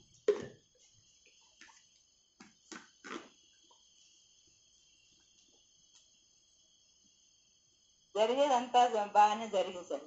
Okay, wonderful. జరిగేదంతా మనం మంచిగా జరిగింది. అది వేరు, అది అంతా మంచి జరగడం వేరు. మిమ్మల్ని బాధ పెట్టని వాళ్ళు, అది అదేలాగూ ఉంది. అదేలాగూ భగవంతుడు ఆజ్ఞ ప్రకారమే ప్రపంచమంతా నడుస్తుంది. దాని గురించి కాదు నేను అనేది. మనకందరూ కూడా మంచే చేశారా? ఆ సమయంలో మనకు బాధ పెట్టినట్టు మంచి చేశారా అంటే లాంగ్ టర్మ్ గుడ్ చేశారు, అది వేరు. షార్ట్ టర్మ్లో మీ అందరూ బాధ పెట్టినట్టు అనిపించిందా? మీరు మంచి చేసిన వాళ్ళు కూడా మీకు చెడు చేశారా? మీరు మంచిగా మాట్లాడిన వాళ్ళు కూడా మీకు మీ గురించి చెడుగా మాట్లాడని వాళ్ళు, అలా మీకు జీవితంలో అందరూ మంచిగా కనిపించిన వాళ్ళు ఎంతమంది ఉన్నారు? యాక్చువల్గా అందరూ మంచి వాళ్ళే, అందరిలో దేవుడు ఉన్నాడు. కానీ ఈ పాయింట్ ఏంటంటే మనం ఒకసారి ఆలోచించాలి.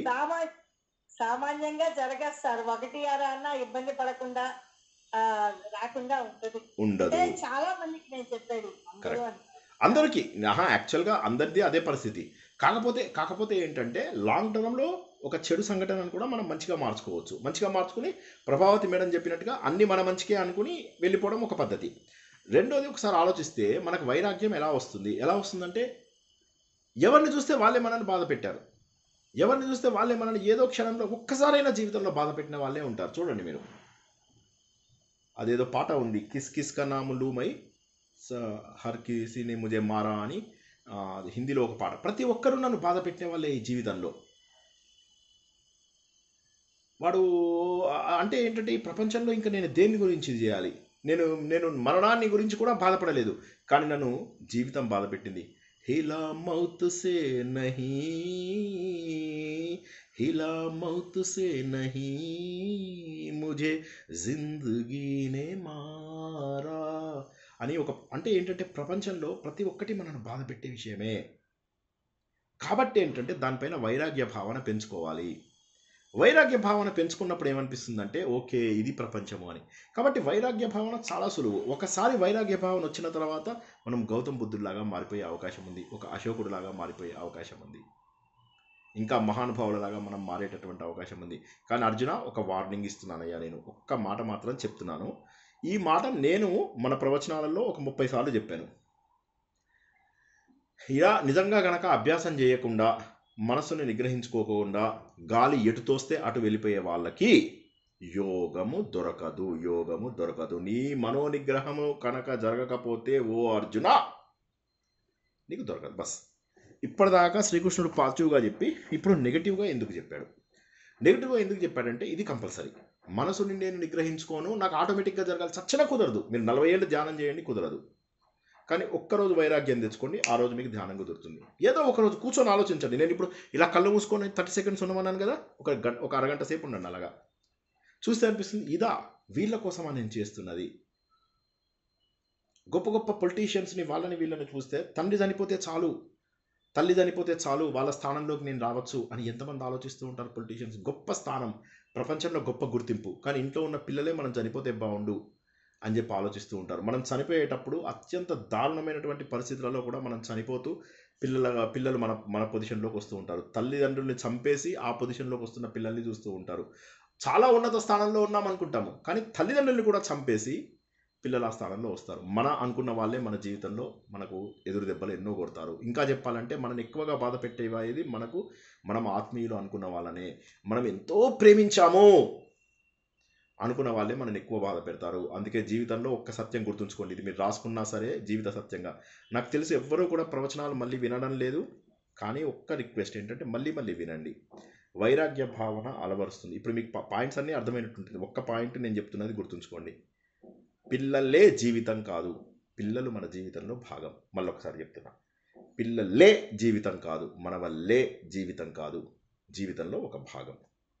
పిల్లల్ని ప్రేమించొద్దన్నాను, నేను ప్రేమిస్తా, ఓకే, అదే భాగం అని చెప్పేసి అనుకుంటే అది దుఃఖానికి దారితీస్తుంది.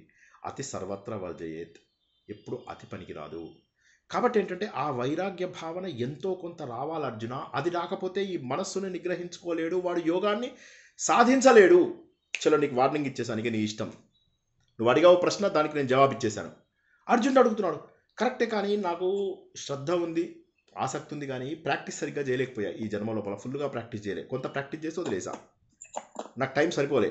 నాకేమైందంటే ప్రాక్టీస్ బాగా కుదురుతున్న సమయం లోపల ఈ శరీరాన్ని నేను వదిలేవేయాల్సి వచ్చింది. అప్పుడు నేను అటు కాకుండా ఇటు కాకుండా అయిపోతానా? అటు ఏమో ప్రాపంచిక సుఖాలు అనుభవించలేదు. శ్రీనివాస్ గారు ఏం చెప్పారంటే వైరాగ్యం అన్నారు. సరే అని చెప్పేసి ఇది చేస్తే ఇటు పిల్లల నుంచి నాకు సుఖం రాలేదు. అటు చూస్తేనేమో వయస్సు కూడా అయిపోయి నేను భగవంతుని నేను ఇంకొక శరీరంలోకి వెళ్ళాల్సినటువంటి అవసరం వచ్చింది. అటు నేను సాధన మొత్తం చేయలేదు. నువ్వు సాధన చేస్తే మోక్షం వస్తుంది అన్నావు, నాకు సాధన చేసి మోక్షం తెచ్చుకోలేదు. ప్రపంచక సుఖాలేమో ఈయన శ్రీనివాస్ ఎంజాయ్ చేయొద్దు అంటున్నాడు 50 ఏళ్ల తర్వాత. అటు కాకుండా ఇటు కాకుండా రెంటికి చెడ్డ రేవడిని అవుతానా నేను? చిన్న అభ్రమం, చెదిరిన మేఘాన్ని అవుతానా? కలిసిపోయిన మేఘము వర్షాన్ని కురిపిస్తుంది, కానీ నేను చెదిరిపోయినటువంటి మేఘాన్ని అయిపోతానా? భగవాన్, నాకు దారి చూపించు. అప్పుడు ఆయన ఇహపరాలలో నేను భ్రష్టుని అవుతానా అంటే ఒక్కసారి ఆపుతాను. ఇలా ఎవరికైనా అనిపించిందా ఈ మాట? ప్లీజ్. వైరాగ్యం అంటే ఏకాగ్రత కూడా వస్తుంది సార్. వైరాగ్యత మనలో వేరే కోరికలు పోతాయి. ఇంకోటి, మనకు కోరికలు లేనప్పుడు మనసు చంచలం కూడా అయిపోతుంది. ఏకాగ్రత వస్తుంది, మనసు చంచలం కూడా పోతుంది. కరెక్ట్. వస్తాయి సార్ అప్పుడు ఇంకా పూర్తిగా మేము అందులోకి వెళ్ళలేదనే చెప్పాలి. నా వరకు నేను చెప్పుకుంటా, పక్క వాళ్ళ గురించి కాదు. ఎప్పుడో ఒకసారి అలా వస్తుంది, కానీ మళ్ళీ ఇది వినేస్తాం, మళ్ళీ ఇందులోకి వస్తూ ఉంటాం, మళ్ళీ అలా రాలేదు అనేది అబద్ధమే వస్తుంది.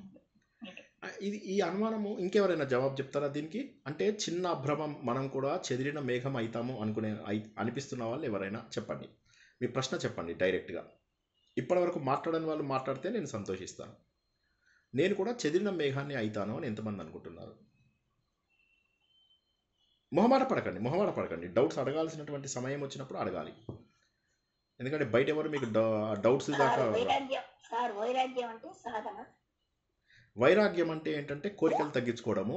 మనకు ఇదేంటి ఇంతేనా అని ఒక నిర్లిప్తం, చూసావా వీళ్ళు ఇలా చేశారు, ఎందుకు ఇంకా నేను దీనికోసం చేయడము అనేటటువంటి ఒక నెగటివ్ భావనలోంచి వచ్చేది. లేదా ఈ సమాజం అసత్యము, ఇక్కడ నేను చేసేవన్నీ ఇక్కడే వదిలేసేయాలి అన్నీ ఇక్కడ వదిలేసేసి నేను వెళ్ళిపోవాలి, కాబట్టి నేను సత్యాన్ని తెలుసుకుంటాను అని కూడా వైరాగ్యం. వైరాగ్యం 2 రకాలుగా వస్తుంది, ఒకటి పాజిటివ్గాను, ఒకటి నెగిటివ్గాను. నెగిటివ్గా ఎప్పుడు వస్తుంది? గౌతమ బుద్ధుడికి వచ్చినట్టుగా, నేను ఇక్కడ ముసలితనాన్ని చూశాను, ఇక్కడ మరణం చూశాను, అంటే ఇలా మారిపోతూ సమాజంలో ఇలా నేను కూడా ఏదో ఒకరోజు చనిపోవలసిందేనా, కాబట్టి సత్యమైనది ఏంటో తెలుసుకుంటాను, నాకు ఎవరు భార్య, ఎవరు పిల్లలు, ఎవరు, వీళ్ళందరినీ వదిలేసి నేను వెళ్ళిపోవాలి, ఇవాళ నావి అనుకున్నవన్నీ కూడా నేను వదిలేసి వెళ్ళిపోవాల్సినటువంటి అవసరం వస్తుంది అని చెప్పి ఆయన నెగిటివ్లోంచి అలా ఇల్లు వదిలేసి వెళ్ళిపోయాడు. ఒకటి అలా కూడా తెలుసుకుంటాం. ఇంకోటి ఏంటి? ఆలోచన ద్వారా కూడా వైరాగ్యం వస్తుంది. ఆలోచన ద్వారా వైరాగ్యం అంటే ఏమిటంటే, కూర్చొని మన చుట్టుపక్కల ఎంతోమంది మరణిస్తున్నారు, నేను మరణించనా, పాజిటివ్గా నాకు కూడా నా మరణం తర్వాత నన్ను ఎంతమంది జ్ఞాపకం ఉంచుకుంటారు, నేను ఇక్కడ ప్రతి వస్తువు నేను వదిలేసి వెళ్ళవలసిందే కదా, కాబట్టి దీని గురించి నేను ప్రాకులాడడం ఎంతవరకు కరెక్టు, కాబట్టి ఈ అశాశ్వతమైనటువంటి విషయాల గురించి నేను ప్రాకులాడే బదులుగా శాశ్వతమైనటువంటి సత్యాన్ని గుర్తిద్దాం. సత్యం అంటే మారనిది సత్యము. శ్రీనివాస్ సత్యమా? శ్రీనివాస్ అసత్యం. ఎందుకంటే శ్రీనివాస్ నిన్న చిన్నగా ఉన్నాడు, ఇవాళ పెద్దగా అయ్యాడు, ఇప్పుడు గడ్డం వచ్చింది, రేపటి సంగతి తెలియదు, వేరే శరీరంలోకి వెళ్ళిపోయే అవకాశం ఉంది, కాబట్టి మారుతున్నాడు శ్రీనివాసు. కాబట్టి శ్రీనివాస్ యొక్క శరీరం అశాశ్వతము, ఈ బట్ట అశాశ్వతము, ఈ సోఫా అశాశ్వతము, అన్నీ అశాశ్వతమైనప్పుడు శాశ్వతమైనటువంటి ఒక్క భగవంతుడు మాత్రమే అని అనుభవపూర్వకంగా తెలుసుకోవడం వైరాగ్యం. ఆ వైరాగ్యం ఉన్నవాడు చక్కగా అప్పుడు ప్రాక్టీస్ చేయగలడు. ప్రాక్టీస్ అంటే ఏంటి? ఇప్పటి స్థితిలో ఉండడము, ఈ క్షణం గురించి ఆలోచించడము. దీన్నే భగవంతుడు ఏమన్నాడు? దోషములు ఎంచకుండా, వికారములు లేకుండా ప్రశాంతమైనటువంటి అత్యంత గొప్పదైనటువంటి అనుభూతిని పొందుతాడు అని భగవంతుడు చెబుతున్నాడు. ఇప్పటి వరకు అటువంటి అనుభూతి ఎలా ఉంటుంది అని కూడా మనకు తెలియనటువంటి ఒక స్థితిలోకి మనకు ధ్యానం తీసుకెళ్తుంది అని భగవంతుడు చెబుతున్నాడు. ప్లీజ్ అర్థం చేసుకోండి. భగవంతుడు ఏమంటున్నాడంటే, ఒక ఉన్నతమైనటువంటి ఆనందకరమైనటువంటి విషయంలోకి మనం వెళ్ళిపోతాము అని చెప్పేసి భగవంతుడు చెబుతున్నాడు. యోగ భ్రష్టుడు ఏమవుతాం? ఇప్పుడు నేను కూడా ఇలా మధ్యలో ప్రాక్టీస్ చేస్తూ ఆగిపోతే ఏమైపోతుంది నా బతుకు అని ఎంతమందికి అనుమానం వచ్చింది? ఎవరు మాట్లాడాల?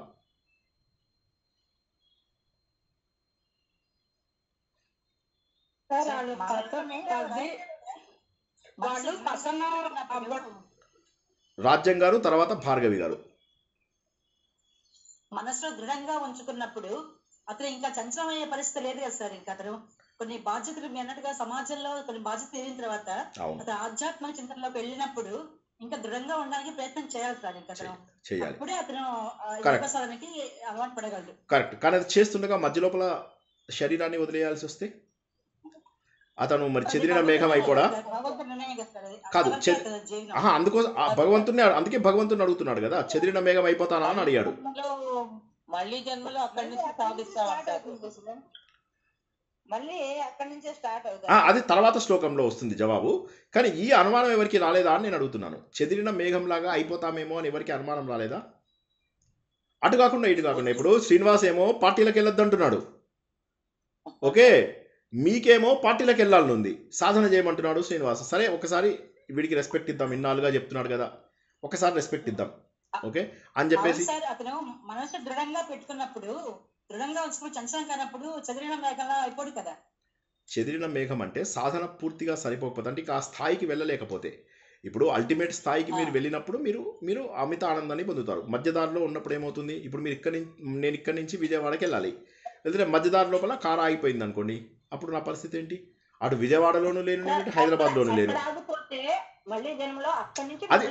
అది తర్వాత శ్లోకంలో, అది తర్వాత శ్లోకంలో ప్రయత్నం చేయాలి, అక్కడి నుంచి మళ్ళీ ప్రయత్నం చేయాలి. కరెక్ట్. అది మనం తర్వాత నేర్చుకుంటాం. ఇప్పుడు ప్రస్తుతం ఉన్న పరిస్థితి లోపల ఇటువంటి అనుమానం ఎవరికి రాలేదా అని నేను అడిగాను. అక్కడి నుంచి మళ్ళీ చేయాలి. వేరే వెహికల్ పట్టుకొని వెళ్తాం కదా గురువు గారు. సార్ అలా ఆలోచన రాలేదు. మీరు అనిపిస్తుంది. ప్రయత్నం మధ్యలో ఆగుతున్నా కూడా ఆ ప్రయత్నాన్ని ఆపకుండా మీరు ఉన్నారు కదా సార్. నేను రేపు ఈ శరీరంలో ఉంటానని గ్యారంటీ లేదు కదా. నేను ఉన్నది ఈ ఒంట్లో, ఈ ఇంట్లో, కానీ రేపు ఏ ఇంట్లో ఏ ఒంట్లోనో ఎవరికి తెలియదు కదా. ఇందాక ఒకరు ఒక జవాబు చెప్పారు,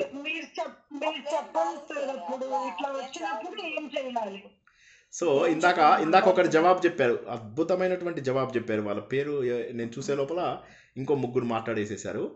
ఏమన్నారంటే సార్ అక్కడ వదిలేస్తామా, ఇంకో వెహికల్ తీసుకుని వెళ్ళమా అని అన్నారు. ఎవరన్నారు ఆ మాట? నేనగురు గారు లైలాన్. ఎంత బాగా అన్నారో తెలుసా? అది జవాబు.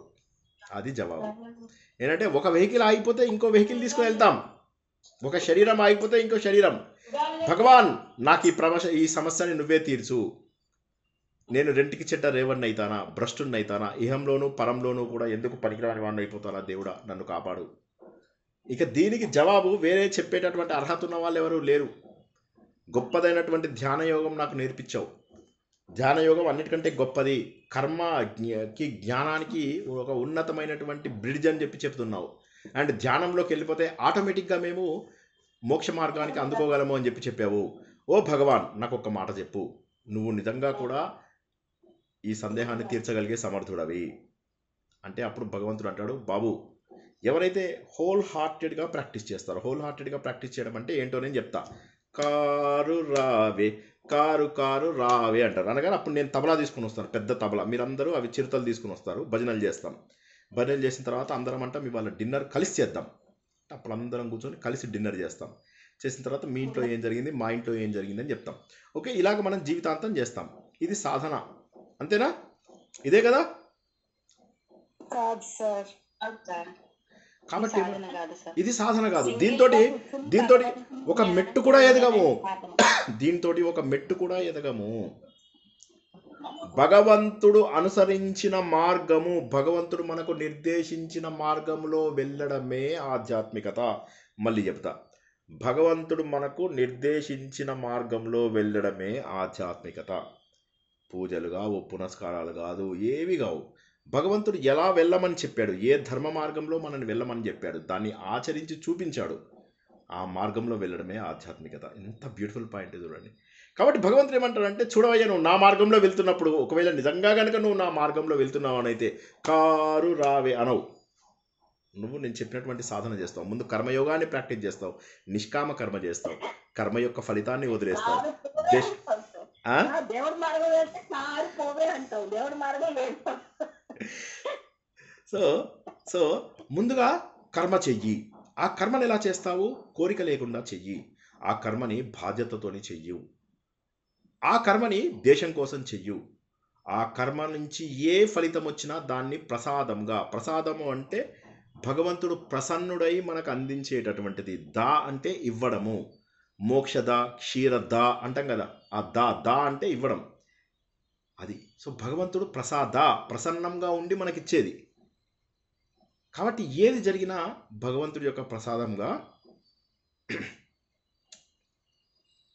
స్వీకరిద్దాము. చివరిగా భగవంతుడు ఏం చెప్పాడంటే, ఈ పని నేను చేయడం లేదు, ఇది భగవంతుడే చేస్తున్నాడు, భగవంతుడే చేయిస్తున్నాడు, నేను భగవంతుడి చేతిలో ఒక పెన్నుని అని చెప్పి మనస్ఫూర్తిగా గుర్తించండి. అది కర్మయోగంలో పూర్తిగా వస్తాము. నిష్కామ కర్మయోగాన్ని సాధించాము, కర్మ సన్యాసాన్ని సాధించాము. తర్వాత ఆ స్థితిని నిశ్చల స్థితి అంటారు. ఆ నిశ్చల స్థితి అలా ఉంచాలి. లేకపోతే ఏమవుతుంది, చక్కగా క్లీన్ అయిపోయింది, చిత్తశుద్ధి అయిపోయింది, మళ్ళీ ఎవడో వచ్చి పిచ్చి గీతలు గీస్తాడు. ఇంటి పక్క వాడు అంటాడు, మా ఇంటి కొత్త నోము స్టార్ట్ చేసాము, చరవాణి నోము.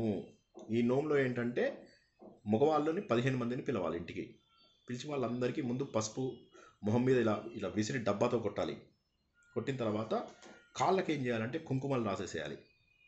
రాసిన తర్వాత తల మీద కొబ్బరి నూనెను, కొబ్బరి నీళ్లను రెండింటిని కలిపిపోయాలి. ఒక సైడ్ నుంచి ఒకళ్ళు కొబ్బరి నూనె పోయాలి, ఒక కొబ్బరి ఇది పోయాలి. తర్వాత వాళ్ళకి దండం పెట్టిన తర్వాత వాళ్ళ మొహం అంతా గలీజ్ అయిపోతుంది కదా పసుపులతోటి కుంకుమలతోటి. అప్పుడు వాళ్ళకి దూరం నుంచి అందరూ పసుపులతోటి అక్షింతలతోటి దూరంలో ఎంత గట్టిగా కొట్టగలిగితే అంత గట్టిగా కొట్టాలి. తర్వాత వాడి చేతి లోపల ఒక ఫోన్ పెట్టాలి. ఇలా కనుక 15 మంది మగవాళ్లకు గనక మీరు ఈ వ్రతం చేసినట్లయితే అప్పుడు మీకు ఈ లోకంలో ఉన్న కష్టాలన్నీ తీరిపోతాయి. పరలోకంలో కూడా మరి డైరెక్ట్గా భగవంతుడి దగ్గరికి వెళ్ళిపోతారు. ఈ చరవాణి వ్రతము స్కాంద పురాణ అంతర్గతము. అందరూ ఓకే సూపర్, చాలా బాగుంది ఈ వ్రతము, శ్రీనివాస్ గారు చెప్పిన మార్గం కంటే ఇది బాగుంది అని మళ్ళీ వెనక్కి వెళ్ళిపోతారు. భగవంతుడు ఏమంటాడు, అలా కాదు, నేను చెప్పినటువంటి మార్గంలో నడిచినట్లయితే, సరైనటువంటి మార్గంలో నడిస్తే అది చాలు, ఇవేవి అవసరం లేదు. అప్పుడు వాడికి కొత్త జన్మ అద్భుతంగా వస్తుంది. కొత్త వెహికల్ పంపిస్తాను నేను. ఆ కొత్త వెహికల్ ఎలాంటిదంటే ఈసారి ఇంతకుముందు నువ్వు డొక్కు మారుతి కారులో వెళ్ళావు, 25 ఏళ్ళ కిందటి కారు అది. ఇప్పుడు నేనేం చేస్తాను తెలుసా నీకు? ఆడి కారు పంపిస్తాను, కొత్తది. ఆ కారు లోపల నువ్వు ప్రయాణం చేసుకుంటూ ముందుకెళ్ళిపోతావు. ఈసారి నీ జర్నీ సులభమయ్యేటటువంటి బాధ్యత నాది. నువ్వు గనక ఈ జన్మలో ప్రాక్టీస్ చేస్తే ఆ ముక్కుకు అది ఉందా గద్ద విరగొట్టుకోండి ఫస్ట్. ఈ జన్మకి ఇవి చాలు, ఈ పారాయణాలు చాలు అని చేయకండి. మనం అది కాదు ఈ సాధన గ్రూప్ అని ఎన్నోసార్లు చెప్పాము. ఈ గ్రూపు సాధన గ్రూపు. ముందు ఆ ముక్కుని విరగొట్టేయండి. నా ఏజ్ అయిపోయింది అన్న ముక్కు విరగొట్టేయండి. ఇప్పుడు కూడా నేను సాధన చేయగలుగుతాను అని ధైర్యాన్ని తెచ్చుకోండి. నిరాశని ఏమి చేయలేను అని బాధతో ఉండకండి. ఏకాంతంగా ఉండండి, ఒంటరిగా కాదు. ఉండి చక్కటి కుటుంబంలో భగవంతుడు అంటే మనకి ఈసారి ఇచ్చేటటువంటి గద్దకి కొత్త నోస్ ఎలా అయితే ఇచ్చాడో భగవంతుడు, మనకు కూడా అలాగా ఒక అద్భుతమైనటువంటి వాహనాన్ని ఇస్తాడు. నువ్వు జ్ఞానవంతుల కుటుంబంలో పుట్టవచ్చు, శ్రీమంతుల కుటుంబంలో ఉండవచ్చు, సంస్కారవంతుల కుటుంబంలో పుట్టవచ్చు. ఎక్కడైతే నీకు సాధన అత్యద్భుతంగా జరుగుతుందో అప్పుడు నీ సాధనకి అనుకూలమైనటువంటి పరిస్థితులలో నేను పుట్టిస్తాను. అలా నువ్వు సాధన తీవ్రతరమై చాలా చిన్నతనంలోనే నువ్వు యోగ మార్గంలోకి లాగబడతావు, గుంజబడతావు తెలంగాణ లాంగ్వేజ్లో. అప్పుడు గుర్తుంచుకో, ఈ కర్మయోగాన్ని నువ్వు చాలా ఫాస్ట్గా దాటేస్తావు. ఇటు అన్ని యోగాలు, మిగతా ఈ జపాలు వీటిని దాటిపోతావు, తపాలు వీటిని దాటిపోతావు, కర్మయోగం వీటిని దాటిపోతావు. డైరెక్ట్గా నీకు యోగ సిద్ధి జరుగుతుంది. ఆ యోగ సిద్ధి జరిగినప్పుడు ఇంకా మోక్షానికి నువ్వు తర్వాతి మెట్టు, ఆ మోక్ష సాధన నువ్వు సాధించగలుగుతావు. ఇటువంటి వాడు నిజమైనటువంటి శ్రేష్ఠుడు. ఎవరైతే సాధన చేస్తాడో వాడు మాత్రమే నిజమైన శ్రేష్ఠుడు. నాకు టైం ఉండి నేను అటెండ్ అవుతున్నాను, ఓహో అలా కాదు, టైం చేసుకుని అటెండ్ అవ్వాలి ఇటువంటి ప్రవచనాలు. ఎందుకంటే భగవంతుడు ఏం చెప్తున్నాడు? అద్భుతమైనటువంటి జ్ఞానాన్ని అందజేస్తూ ఇలా ఉండాలి నువ్వు అని చెప్తున్నాడు. అంటే ఎవరికి? అర్జునుడికి చెప్తున్నాడు. మనం ఎందుకులే పట్టించుకోవడం కాదు, అర్జునుడికి అంటే మనకు చెప్తున్నాడు. ఇటువంటి యోగి అందరికంటే గొప్పవాడు ఓ అర్జున. నువ్వు అటువంటి శ్రేష్ఠుడైనటువంటి యోగివి కావాలి. ఇంకొక చిన్న టిప్ ఇస్తాను అర్జున, నీకు ఒక చిన్న క్లూ ఇస్తాను, ఒక హెల్ప్ కూడా ఇస్తాను. ఏంటంటే నువ్వేం చేస్తావంటే ఈ ధ్యానం కుదరాలంటే నా మీద శ్రద్ధ పెట్టు, నా పైన ఆసక్తి పెట్టు, నీ మనస్సుని నా వైపు ఉంచేసేయి, ధ్యానం బాగా కుదురుతుంది. ఈ మాట ఎందుకు చెప్పాడు భగవంతుడు అంటే, ఇప్పుడు ఈ 6 చాప్టర్స్లో మనం నేర్చుకున్న దాన్ని కర్మయోగము అంటాము. ఈ 6వ చాప్టర్ ఏదైతే ఉందో కర్మయోగంలో అల్టిమేట్, ఇంకా అంటే ఈ 5 అధ్యాయాలలో తెలుసుకున్న 5 పాయింట్లలో ఇందులో ఏదైతే నేను చేయడం లేదు అంతా భగవంతుడే చేస్తున్నాడు అనే భావనని ఈ అధ్యాయంలో ధ్యాన రూపంలో గట్టి చేయమన్నాడు. ధ్యానం అనేది ఎందుకు చేస్తాము? ఇక్కడ ఉన్న చెత్తని తీసి అలా పారేసి దీనిని అలా నిశ్చలంగా ఉంచుకోవడానికి. అంటే అది కూడా కర్మయోగమే, ధ్యానం కూడా కర్మయోగంలోకే వస్తుంది. అంటే కర్మ కాదు, ధ్యానం అనేది పని కాదు, మన నిశ్చల స్థితిలో ఉండడము. మళ్ళీ చెప్తున్నాను, ధ్యానం అనేది పని కాదు, కర్మ కాదు, అది అలా నిశ్చల స్థితిలో ఉండడము, మన స్వస్థితిలో ఉండడము, మన స్వరూపాన్ని గుర్తించడము. ఆ స్థితిలో మనము ఉంటే అలా ప్రశాంతంగా ఉన్నట్లయితే ఆటోమేటిక్గా మనము ధ్యానంలోకి వెళ్ళిపోతాము. కాబట్టి దానికి కావలసినటువంటి భక్తి భగవంతుడి పైన ఉంచాలి అని చెప్పి 7వ చాప్టర్ నుంచి భక్తి స్టార్ట్ చేస్తాడు. ఈ 6 కర్మ యొక్క సాధనని అద్భుతంగా ఎలా చేయొచ్చు, ఈ కర్మకు పనికి వచ్చేటటువంటి 7, 8, 9, 10, 11, 12 అనే భక్తి అధ్యాయాలు చెప్పడం ద్వారా మనం ఇంకా ఏమి సులభంగా భగవంతుని ఎందుకు ప్రేమించాలి మనము? భగవంతుడు ఏమంటున్నాడు? నా యందు శ్రద్ధ ఉంచు అని. నెక్స్ట్ క్వశ్చన్ మనకి ఎందుకు? నీ మీద నాకు ప్రేమ ఎందుకు వస్తుంది దేవుడా? ఇప్పుడు మనకి ఎన్నో టెంపుల్స్ ఉన్నాయి, పాడైపోయిన టెంపుల్స్. ఆ పాడైపోయిన టెంపుల్స్కి మనం ఎందుకు వెళ్ళాం? ఎవరైనా చెప్పండి. మన ఇంటి దగ్గర ఎన్నో టెంపుల్స్ ఉంటాయి, వాటికి వెళ్ళము. మనము నచ్చిన ఒక టెంపుల్ లోపల తిరుపతి అనుకోండి, అక్కడ మనకు సేవకి అవకాశం వచ్చిందని వెళ్ళిపోతాం. ఆ రష్ లోపల 4 గంటలు 5 గంటలు ఉంటాము. ఎవడైనా 1000 రూపాయలు ఇచ్చి టికెట్ మీకు దేవుణ్ణి దొంగతనంగా చూపిస్తారంటే చూడ్డానికి వెళ్తారు, పూజారి చేతిలో డబ్బు పెడితే వెళ్తారు. ఆ దేవాలయానికి ఎందుకు వెళ్తున్నారు? మీ ఇంటి పక్కన ఉన్న దేవాలయానికి ఎందుకు వెళ్ళారు? ఎవరైనా జవాబు చెప్పండి. వెళ్తున్నారు కాబట్టి అక్కడ ఏదో మహత్యం ఉంది, ఇది పాడుపడిపోయింది, దీనికి వెళ్తే మనకేమీ ఉండదు, ఎవరు రారు అనే ఉద్దేశం ఉంటుంది. కరెక్ట్. ఇంకా ఎవరైనా జవాబు చెప్పాలి, మాట్లాడాలి. అక్కడ అందరూ అందరూ పోతున్నారు, బాగుండదు హైయెస్ట్ గా అని వెళ్తున్నారు. సార్ పొరుగింటి పుల్లకూర రుచి సార్, మన పక్కనున్నదే మనం గ్రహించుకోము. మన పక్కనున్న అద్భుతమైన ఏదైనా సరే మనం దాన్ని వాల్యూ చేయము, ఎక్కడో ఉన్న దాని గురించి పాపులర్. ఇక్కడికి వెళ్ళిన దానికన్నా అక్కడ ఏదో ముక్తి మనకి దొరుకుద్ది అని చెప్పేసి అన్న ఐటీతో దూరం అయినా వెళ్ళటానికి ఇష్టపడతాం. అది ఒకసారి అందరు 3-4 సార్లు మాట్లాడుతున్నారు. ప్రసన్నజ గారు, సుగుణ గారు మాట్లాడండి ఒకరి తర్వాత ఒకరు. సార్ అందరూ ఏం చేస్తే మనం కూడా అదే చేస్తాం సార్, గొర్రెలాగా వాళ్ళు చెప్పారని చెప్పేసి వాళ్ళ వెంట వెళ్ళిపోతుంటాం. అసలు ఏంటి అక్కడ ఏంటి దాని మహత్యం ఏంటని తెలుసుకోకుండా వెళ్ళిపోతాం. యాక్చువల్ గా అసలు దేవాలయం అనేది మహత్యం, అక్కడ పూజా విధానాలు ఎప్పటికీ జరుగుతూ ఉంటేనే అక్కడ పవర్ అనేది ఉంటుంది సార్. అదే కొద్ది రోజులు పూజా కార్యక్రమాలు అవి అర్చనలు అలాంటి చేయకపోతే అక్కడ పవర్ అనేది ఉండదు. మళ్ళీ మహాత్ములు వచ్చి మళ్ళీ పునరుద్ధరణ చేయాల్సింది. అక్కడికి పోతే జరిగేది ఇక్కడున్న జరుగుతుంది అనేది నాకు అనిపిస్తుంది. ఓకే, సుగుణ గారు మీరు చెప్పండి. అక్కడ బాగా ప్రాముఖ్యం ఉన్న దగ్గరికి వెళ్తే మనకు తొందరగా అనుకున్నవి జరుగుతాయి, కోరికలు తీరుతాయి, ఇబ్బంది లేకుండా ఈజీగా అయిపోద్ది అనేది కూడా ఉంటుంది. కరెక్ట్. ఇప్పుడు ఈ ప్రవచనంలో ఉన్న వాళ్ళందరూ కూడా 6 ప్యాక్ బయట నుంచి తెచ్చుకుందాం అనుకుంటున్నారా, లేకపోతే లోపల ఉంటుందని ఒప్పుకుంటున్నారా? కాదు ఒక్కసారి జవాబు చెప్పండి. నేను అడిగిన దానికే జవాబు చెప్పండి. 6 ప్యాక్ నాలో ఉందా బయట ఉందా?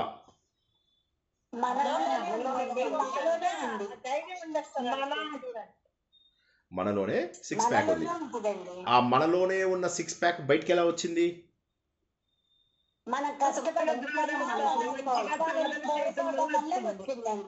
మనం కష్టపడడం వల్ల మనం కష్టపడ్డాము, మనం సాధన చేశాము, అప్పుడు వచ్చింది. అదేవిధంగా దేవుడు లోపల ఉన్నాడు. ఆ దేవుడు దేహమేరా దేవాలయం, జీవుడే సనాతన దైవం. సనాతన దైవం అంటే ఏంటి? ఎప్పటి నుంచో ఉన్నటువంటి దైవము. ఏదైతే మనం దైవం అని అనుకుంటున్నామో, రాముడా, కృష్ణుడా, అమ్మవారా, ఇవన్నీ కాదు. ఒకడే ఒక దేవుడు ఉన్నాడు. ప్రపంచంలో అన్ని జాతులకు, అన్ని కులాలకు, ఈ ప్రపంచంలో ఉన్న ప్రతి సృష్టికి ఉన్నటువంటిది ఒక్కడే దేవుడు. ఆ దేవుడు ఇంకెక్కడా లేడు, ఇక్కడే ఉన్నాడు. సర్వవ్యాపకుడు. అందరిలో నన్ను, నాలో అందరినీ చూడాలి అని చెప్పి ఇందాక భగవంతుడు అన్నాడు. అటువంటి స్థాయికి మనం చేరుకోవాలి అంటే మనము సాధన చేసి తీరాలి. అర్జున, నువ్వు నన్ను గుర్తించాలి, నువ్వు నన్ను గుర్తించాలి. ఎందుకు గుర్తిస్తాం మనం? భగవంతుడు ఎందుకు ఇష్టపడడం? మన పిల్లల్ని ఇష్టపడతాం. వాళ్ళు చేసేటటువంటి చిన్న చిన్న యాక్ట్స్ వల్ల, వాటి వల్ల మనకు నచ్చుతారు. తల్లిదండ్రులు మనకెంతో చేశారు జీవితంలో, కాబట్టి మన తల్లిదండ్రులను ప్రేమిస్తాము. అన్నదమ్ములను ప్రేమిస్తాము, ఎందుకంటే చిన్నప్పటి నుంచి వాళ్ళతో మనకు అనేక జ్ఞాపకాలు, మెమోరీస్ ఉంటాయి, కాబట్టి వాళ్ళని ప్రేమిస్తాము. కానీ భగవంతుడిని ఎందుకు ప్రేమిస్తాం మనం?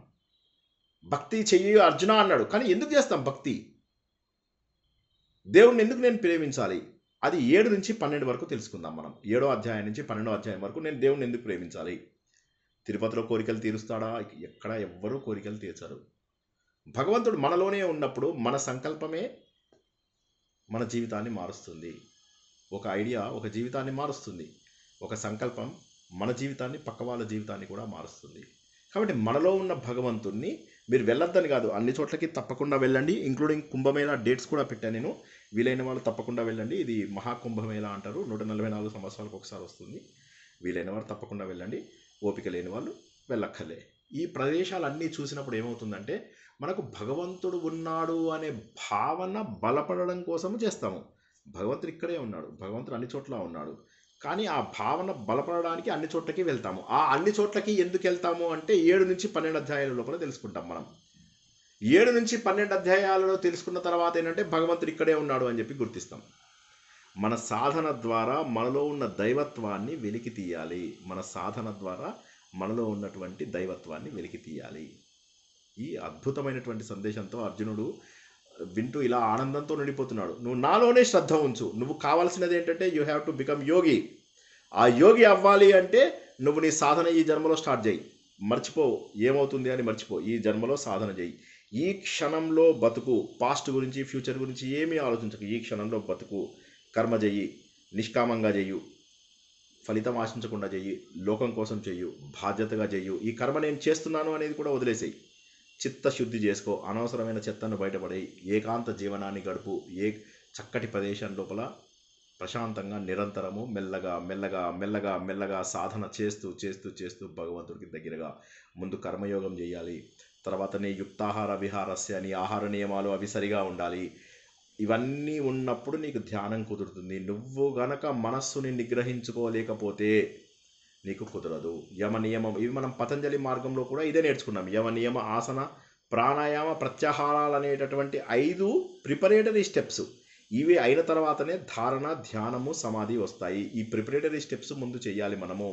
యమ లోపల పూర్తి శౌచం అన్నీ వచ్చేస్తాయి మనకు. యమ నియమాలు ఏవి చెయ్యాలి ఏవి చేయకూడదు, డూస్ అండ్ డోంట్స్, ఏవి చెయ్యాలి ఏవి చేయకూడదు అవన్నీ మనం యమ నియమాలలో నేర్చుకున్నాం. ప్రాణాన్ని ఎలా నిగ్రహించుకోవాలి, ఎలా కూర్చోవాలి ఆసన ప్రాణాయామాలలో నేర్చుకున్నాం. మనస్సుని నిగ్రహించుకోవాలి ప్రత్యాహారంలో నేర్చుకున్నాము. తర్వాత ధారణ, ధ్యానము, సమాధి ఇటువంటివి ఉన్నాయి. అది మనం ఆ మార్గంలోనూ నేర్చుకున్నాం. శ్రీకృష్ణుడు చెప్పినటువంటి ఈ మార్గంలో సరైనటువంటి కర్మయోగము చేయాలి. ఆ తర్వాత మనసును నిగ్రహిస్తూ ప్రస్తుతంలో బతుకుతూ ఉన్నటువంటి వాడు అనంతమైనటువంటి ఆనందాన్ని పొందుతాడు. ఆనందము వర్ణించడానికి వీలు కాదు. ఒకవేళ ఈ జన్మలో కనుక నువ్వు వైరాగ్య భావన రాలేదు నీకు అంటే వచ్చే జన్మలో కూడా వస్తుందా అంటే అప్పటి పరిస్థితిని బట్టి అప్పుడు గ్యారంటీ లేదు. మళ్ళీ ఎప్పుడు జన్మ వస్తుందో కూడా గ్యారంటీ లేదు. కాబట్టి ఆ వైరాగ్య భావన ఆలోచన ద్వారా తెచ్చుకో. ఆలోచన ద్వారా వైరాగ్యం అంటే రాగము లేకుండా ఉండడము, అంటే అనవసరమైన విషయాలను అన్నింటినీ ప్రేమిస్తూ నెత్తినేసుకోవడము. ఆ వైరాగ్య భావన గనక వైరాగ్యం అంటే రాగము లేకుండా ఉండడం, అది నువ్వు గనక అలవాటు చేసుకున్నట్టయితే ఓ అర్జున అభ్యాసం చేయడం చాలా సులభమవుతుంది. అలా చేసినప్పుడు నీకు అనిమితమైనటువంటి ఆనందాన్ని కలగజేస్తానయ్యా నేను. చేసిన తర్వాత ఈ సాధనలో కనుక నువ్వు ఒకవేళ మధ్యలో బ్రేక్ అయినా నువ్వు సరైన దారిలో కనుకుంటే నేను మారుతి కారు ఆపేసి నేను ఆడి కారు పంపిస్తాను, ఇంకా సుగమం అవుతుంది. ఈసారి నువ్వు సూపర్ ఫాస్ట్గా 2 గంటల్లో చేరాల్సిన గమ్యాన్ని అరగంటలో చేర్చేలాగా చేస్తాను. నువ్వు అప్పుడు మళ్ళీ ఈ గృహస్థాశ్రమము, వానప్రస్థము ఇవన్నీ అవసరం లేదు. 20 ఏళ్ళకే డైరెక్ట్ నీకు వానప్రస్థాశ్రమంలో ఉన్నటువంటి జ్ఞానాన్ని అందజేస్తాను. అటువంటి స్థాయికి తీసుకెళ్తానయ్యా అర్జున. యోగులందరిలో కూడా ఇటువంటి వాడు మాత్రమే యోగి శ్రేష్ఠుడు. ఈ యోగి తనకు సహాయంగా భక్తి యోగాన్ని ఉపయోగించుకోవచ్చు అని చెప్పి అద్భుతమైన ఈ అధ్యాయాన్ని భగవంతుడు ముగించాడు. ఈ అద్భుతమైన అధ్యాయంతో సాధన పూర్తవుతుంది. ఇప్పటి నుంచి భగవంతుడి యొక్క శక్తిని తెలుసుకుంటూ ఉంటాము. వీలైనంత తొందరలో నేను క్విజ్ పంపించడానికి ప్రయత్నం చేస్తాను. అందరూ కూడా అటెంప్ట్ చేయండి. ఆత్మసుఖము వీడి నీ ఆట కొరకు పాత్ర పోషణ చేసి సూత్రధారి, విశ్రమించదని పాదమాశ్రయించి పరమకరుణాంతరంగా శ్రీ పాండురంగ.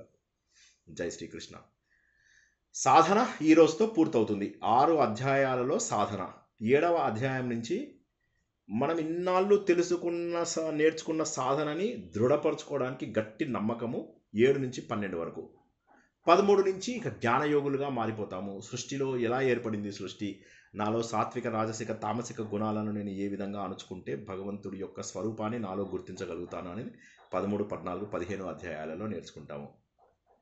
దేవుడి లక్షణాలు ఏంటి, అసురుల లక్షణాలు ఏంటి, నేను దేవుడుగాను మారచ్చు, రాక్షసుడుగాను మారచ్చు నా ప్రవర్తన వల్ల అని 16వ అధ్యాయంలో నేర్చుకుంటాం.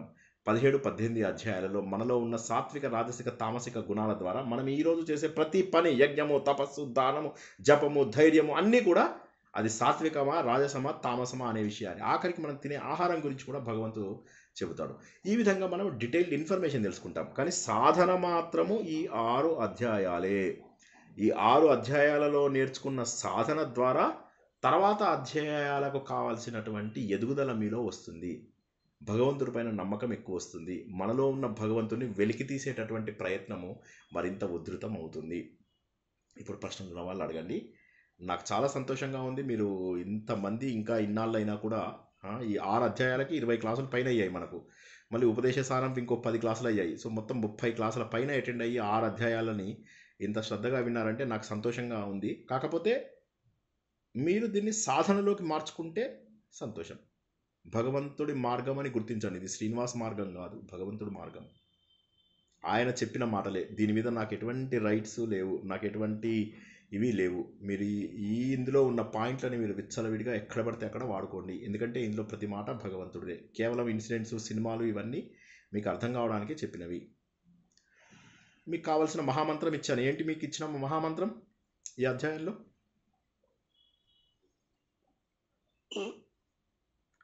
ఈ అధ్యాయంలో ఇచ్చినటువంటి ఒక గొప్ప మహామంత్రం ఏమిచ్చాను?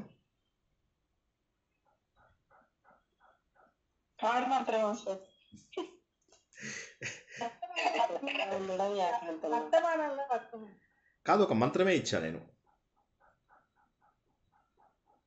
నాలెడ్జ్ కాదు, ఉద్ధరించుకోవాలి. ఆత్మదాత్మానం, మిమ్మల్ని మీరే ఉద్ధరించుకోవాలి. Correct correct correct, wonderful. అది మనకు కావాల్సింది. అది అష్టాక్షరి మహామంత్రము. ఉద్ధరేదాత్మనాత్మానం అష్టాక్షరి మహామంత్రము. అది గుర్తుంచుకోండి. ఈ మీరు ఓం నమో నారాయణయ, ఓం నమ శివాయ అన్నీ మీకు ధ్యానంలో ఉపయోగపడతాయి. కానీ అల్టిమేట్లీ గుర్తించాలంటే అది చేయాల్సింది మీరు. ఎవడో వచ్చి బయట నుంచి మనకి ఇస్తాడో అని ఆశించకండి. మీ సాధననే మీకు శ్రీరామ రక్ష. కాబట్టి ఆ సాధన చెయ్యండి. నాలో ఉన్నవే, నాలోంచి ఎలా అయితే 6 ప్యాక్ తీశానో నాలోంచి అలా దైవత్వాన్ని నేను తీసుకొస్తాను. నాలో ఉన్న భగవంతుని గుర్తిస్తాను.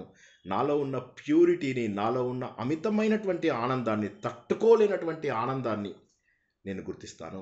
నాకు జలాశయం భగవంతుడు ఇచ్చాడు, చిన్న గ్లాసుడు నీటి కోసం నేను కక్కుర్తి పడను. భగవంతుడు ఎంత అద్భుతమైనటువంటి మాటలు చెప్పాడు, గుర్తుంచుకోండి. ఏ ప్రశ్నలున్నా ఈ 6 అధ్యాయాలకు సంబంధించి అడగండి. ఒక పావు గంట సేపు మాట్లాడుకుందాం. ప్రశ్న ఏమీ లేకపోతే సంతోషం. చాలాసార్లు చాలా డీటెయిల్గా 20-30 క్లాసుల్లో మనము ఇవి నేర్చుకున్నాము. ఇంకా అది కాక మళ్ళీ ప్రతిరోజు డిస్కషన్స్లోను, మళ్ళీ క్విజుల్లోను, మళ్ళీ తర్వాత ఇవన్నిట్లలో నేర్చుకుంటున్నాము. అయినప్పటికీ కూడా ఏమన్నా డౌట్స్ ఉంటే అడగండి. జై శ్రీకృష్ణ. చెప్పండి సార్. దేవాలయానికి వెళ్తే భక్తి వస్తుందా సార్? నిజంగా నాకు అలా అంటే కొంతమంది ఎవరైనా నన్ను అన్నారు అనుకోండి, ఈ గుడికి వెళ్ళండి, ఇది జరుగుతుంది, మంచి జరుగుతుంది, ఆ గుడికి వెళ్ళండి, ఇప్పుడు చిలుకూరు ఉంది, అక్కడ వెళ్తే 108 ప్రదక్షిణలు చేయండి, మంచి మీరు అనుకున్న సాధిస్తారు, ఇట్లా అన్ని అంటూ ఉంటే నాకు అసలు అనిపించేది కాదు. ఎందుకు ఇట్లా వీళ్ళు బ్రతికడానికి ఎక్కడ పడితే అక్కడ పోతున్నారు అనే ఒక భావన వచ్చేది. సో అందుకనే అన్నాను సార్, అట్లా ఎలా వెళ్తాము అనేసి. లేదు అంటే కోరికలు తీరవు, ప్రారంధం మారదు. దీనికి మనము గత వారం ఒక చిన్న గేమ్. సారీ, ఎందుకంటే నేను తప్పన్నానని నాకు మళ్ళీ డౌట్ వచ్చింది. లేదు, కోరికలు తీరవు, ప్రారంధం మారదు. మన దుఃఖానికి కారణం ఏంటంటే కోరికలు. కాబట్టి ఆ కోరికల కోసం భగవంతుడి దగ్గరికి వెళ్తే అవి తీరుతాయనే గ్యారంటీ లేదు. భగవంతుడు మన పక్కన ఉండి కోరికలు తీర్చడు, మన ప్రారంధాన్ని మార్చడు. ఎవ్వరూ ప్రారంధాన్ని మార్చే అవకాశం లేదు. అయితే మీరు దేవాలయం వెళ్ళడం ఎందుకోసం అంటే భగవంతుడు అక్కడ ఉన్నానని గుర్తించడం. మీరు చిలుకూరు వెళ్ళినా సరే, మీ ఇంటి పక్కన ఉన్న ఆలయానికి వెళ్ళినా సరే, భగవంతుడు మీ ఇంటి దగ్గర ఉన్న ఒక చెట్టు లోపల ఉన్నా సరే, మీ ఇంటి లోపల టీవీలో ఉన్నా సరే, మీ ఇంటి లోపల ల్యాప్టాప్లో ఉన్నా సరే, మీ ఇంట్లో మీ ఒంట్లోనే దేవుడు ఉన్నాడని గుర్తించినా సరే, భగవంతుడు అన్ని చోట్ల ఉన్నాడు. There is no doubt about it. భగవంతుడిని గుర్తించడానికి కొన్ని ప్రత్యేక స్థలాలలోకి మనం వెళ్తాము. ఎందుకంటే ఇది మనం తర్వాత కూడా విభూతి యోగంలోనూ, తర్వాత మనము రాజవిద్య రాజగుహ్య యోగంలోను, విజ్ఞాన యోగంలోనూ కూడా కొంత తెలుసుకుంటాం. ఏంటంటే భగవంతుడు ఏం చెప్తాడంటే, నేను అన్ని చోట్ల ఉన్నాను కానీ నీకు కొన్ని శాంపుల్స్ ఇస్తాను అని చెప్పేసి చెప్తాడు ఆయన. అలాంటి శాంపుల్స్లో దేవాలయాలు ఖచ్చితంగా ఉన్నాయి. There is absolutely no doubt about it. దేవాలయాలకి వెళ్ళండి. అయితే కంపల్సరీగా దానికోసమని మీరు సమయాన్ని వాటిని వృధా చేసుకుని అక్కడికి వెళ్ళి జనాలను కొట్టి తన్ని దేవుణ్ణి చూడడానికి ఇదయ్యి అది చెయ్యకండి. ప్రశాంతంగా ఉండండి. దేవాలయానికి వెళ్తే మీకు ఆ ప్రశాంతత రావాలి. ప్రశాంతత రాలేదనుకోండి, ఇంట్లో ఉండండి. పక్కవాడిని తోస్తే, ఇప్పుడు నేను మీకు ఒకసారి ఒక గేమ్ ఆడించాను. మీకు దేవుడికి దర్శనం చేసుకుంటే మీకు 100 మార్కులు వస్తాయి. ఓకే, మీరు దేవుడి దర్శనం కోసం అని చెప్పేసి వెళ్తూ దర్శనం ఆ లైన్ లోపల నిలబడి కబుర్లు చెప్పారు, 200 మార్కులు పోతాయి. పక్కవాడిని తొక్కారు, 300 మార్కులు పోతాయి. తర్వాత పక్కనున్న ముసలి వాళ్ళని వీళ్ళని తోశారు, ఎవరినో మోచేత్తో ఒక్క ముట్టారు నెత్తి మీద, ఇవన్నీ ఇంకొక 1000 మార్కులు మీకు నెగిటివ్ అవుతాయి. అంతా అయిపోయిన తర్వాత మీరు దేవుడిని దండం పెట్టుకుంటారు. మీకు ఆ దండం పెట్టుకున్న ఒక్క క్షణంలో మీకు 100 మార్కులు దేవుడు ఇద్దామని అనుకుంటాడు. ఆ టైంకి ఏమంటాడు, దేవుడా నీకు నేను 10 రూపాయలు వేస్తా. మనం దేవుడి కంటే ధనవంతులం కదా. సో దేవుడా నీకు నేను, దేవుడికి మన డబ్బు అవసరమా, మన వస్తువులు అవసరమా? భగవంతుడికి సమర్పించేది మన హృదయమే. ఎందుకంటే హృదయంలోనే ఉన్నటువంటి భగవంతుడిని అక్కడ ఎదురుగా చూస్తున్నాం. కాబట్టి దేవాలయం ధరించడానికి డబ్బు కావాలి కదా, అందరూ సహాయం అందరూ చేస్తే కదా వచ్చేది. ఒక మాట చెప్తాను కదా సార్, యోగం నందు శ్రద్ధతో యోగ సాధన చేయకు, మనస్సు వశమునందున్న కారణమున అవసాన దిశలో మనస్సు చెలించి యోగ శక్తిని పొందకే మరణిస్తాడు. అట్లాంటి వాడు ఆత్మోద్ధరణకు కలగా భగవత్ప్రాప్తికై కర్తవ్య కర్మను ఆచరించేవాడు దుర్గతి పాలు కాడు. అవును, కరెక్టేనా సార్? అంటే అంతే కదా. ఇప్పుడు మనకేంటి, అల్టిమేట్గా మన మనసుని నిగ్రహించుకుంటూ మన లోపల భగవంతుడు ఉన్నాడు అని చెప్పేసి తెలుసుకోవాలి. ఆ శ్రద్ధాశక్తులు అవసరం. ఇప్పుడు మనం మాట్లాడుతున్నది దేవాలయం గురించి మాట్లాడుతున్నాం. దేవాలయంలో మనకు శక్తి ఉంటుందా అంటే, భగవంతుడు ఏ విధంగానైతే అన్ని చోట్ల ఉన్నప్పటికీ కూడా కొన్ని ప్రత్యేక పరిస్థితులలో తన ఉనికిని తెలిపాడో, అలాగే దేవాలయాలు కూడా భగవంతుడి యొక్క ఉనికిని తెలిపే కొన్ని నిదర్శనాలు. భగవంతుడు అన్ని చోట్ల ఉన్నాడు. ఇప్పుడు శ్రీనివాస్ అంటే ఎవరు అంటే, శ్రీనివాస్ 24 గంటలు చేసే పనులు చెప్పరు. శ్రీనివాస్ మాట్లాడే ప్రవచనం పనులు, శ్రీనివాస్ ఆఫీస్లో చేసేటటువంటి పనులు 2-3 చెప్తారు. అదేవిధంగా భగవంతుడు ఏంటి అంటే అన్ని చోట్ల ఉన్నాడు, కానీ భగవంతుడు ఈ ఆలయంలో ఉన్నాడు, ఈ నీళ్ళల్లో ఉన్నాడు, ఈ చెట్లల్లో ఉన్నాడు అని చెప్పేసి కొన్ని మంచి ఉదాహరణలు చెప్తాము. కాబట్టి దేవాలయానికి వెళ్ళడము తప్పు కాదు, కానీ దేవాలయంలోనే దేవుడు ఉన్నాడు అంటే తప్పు. అర్థమైందా ఈ పాయింట్ అందరికీ? దేవాలయంలోనే దేవుడు ఉన్నాడా? కాదు. భగవంతుడు అన్ని చోట్ల ఉన్నాడు. మనలో ఉన్న దైవత్వాన్ని ఆవిష్కరించుకోవాలి. చెప్పండి సాయి కుమారి గారు, చెప్పండి. మనలోనే దేవుడు ఉన్నాడు కదా, అది ఆవిష్కరించుకోవాలి. మనలోనే దేవుడు ఉన్నాడు అని చెప్తున్నాడు. కరెక్ట్. అది ఆవిష్కరించుకోవాలి. అది ఆవిష్కరించుకోవడానికి కావలసినటువంటి నిదర్శనాలన్నింటినీ మనం బయట తీసుకుంటాం. ఆ స్థాయి వచ్చేసిన తర్వాత ఇంక ఇక్కడే ఉంటాడు. కొద్ది కొద్దిగా సాధన చేయగా ఏమవుతుంది, అవన్నీ తగ్గిపోయి ఇక్కడ ఉన్నటువంటి భగవంతుని మనం చూసుకోగలుగుతాం. ఆ నిదర్శనం కోసం దేవాలయం వెళ్ళాలి, కానీ దేవాలయం వెళ్ళి తప్పులు చేయాలని మాత్రము కాదు. దేవాలయానికి వెళ్ళడం వల్ల మీకు ప్రత్యేకమైనటువంటి శక్తులు వస్తాయా? రావు. దేవాలయానికి వెళ్ళడం ద్వారా మీ గీత మారుతుందా? మారదు. బస్. తృప్తి కోసం వెళ్తాం సార్. అవును, మన తృప్తి కోసం వెళ్తాము. భగవంతుడు అక్కడ ఉన్నాడు అనే ఒక నమ్మకంతో వెళ్తాము. అది హిందూ ధర్మంలో ఏంటంటే దేవాలయానికి వెళ్ళడం తప్పు కాదు, కానీ దేవాలయంలోనే దేవుడు ఉన్నాడు అంటే తప్పు. ఎందుకంటే భగవంతుడు సర్వాంతర్యామి అన్నప్పుడు అర్థం ఏంటి? భగవంతుడు సర్వవ్యాపకుడు అంటే అర్థం ఏంటి? అన్ని చోట్ల ఉన్నాడు అని. అన్ని చోట్ల ఉన్నటువంటి భగవంతుడిని కేవలం ఈ ఒక్క చోటే ఉన్నాడు అనడము తప్పు అంటున్నా నేను. నా పాయింట్ అర్థమైందా?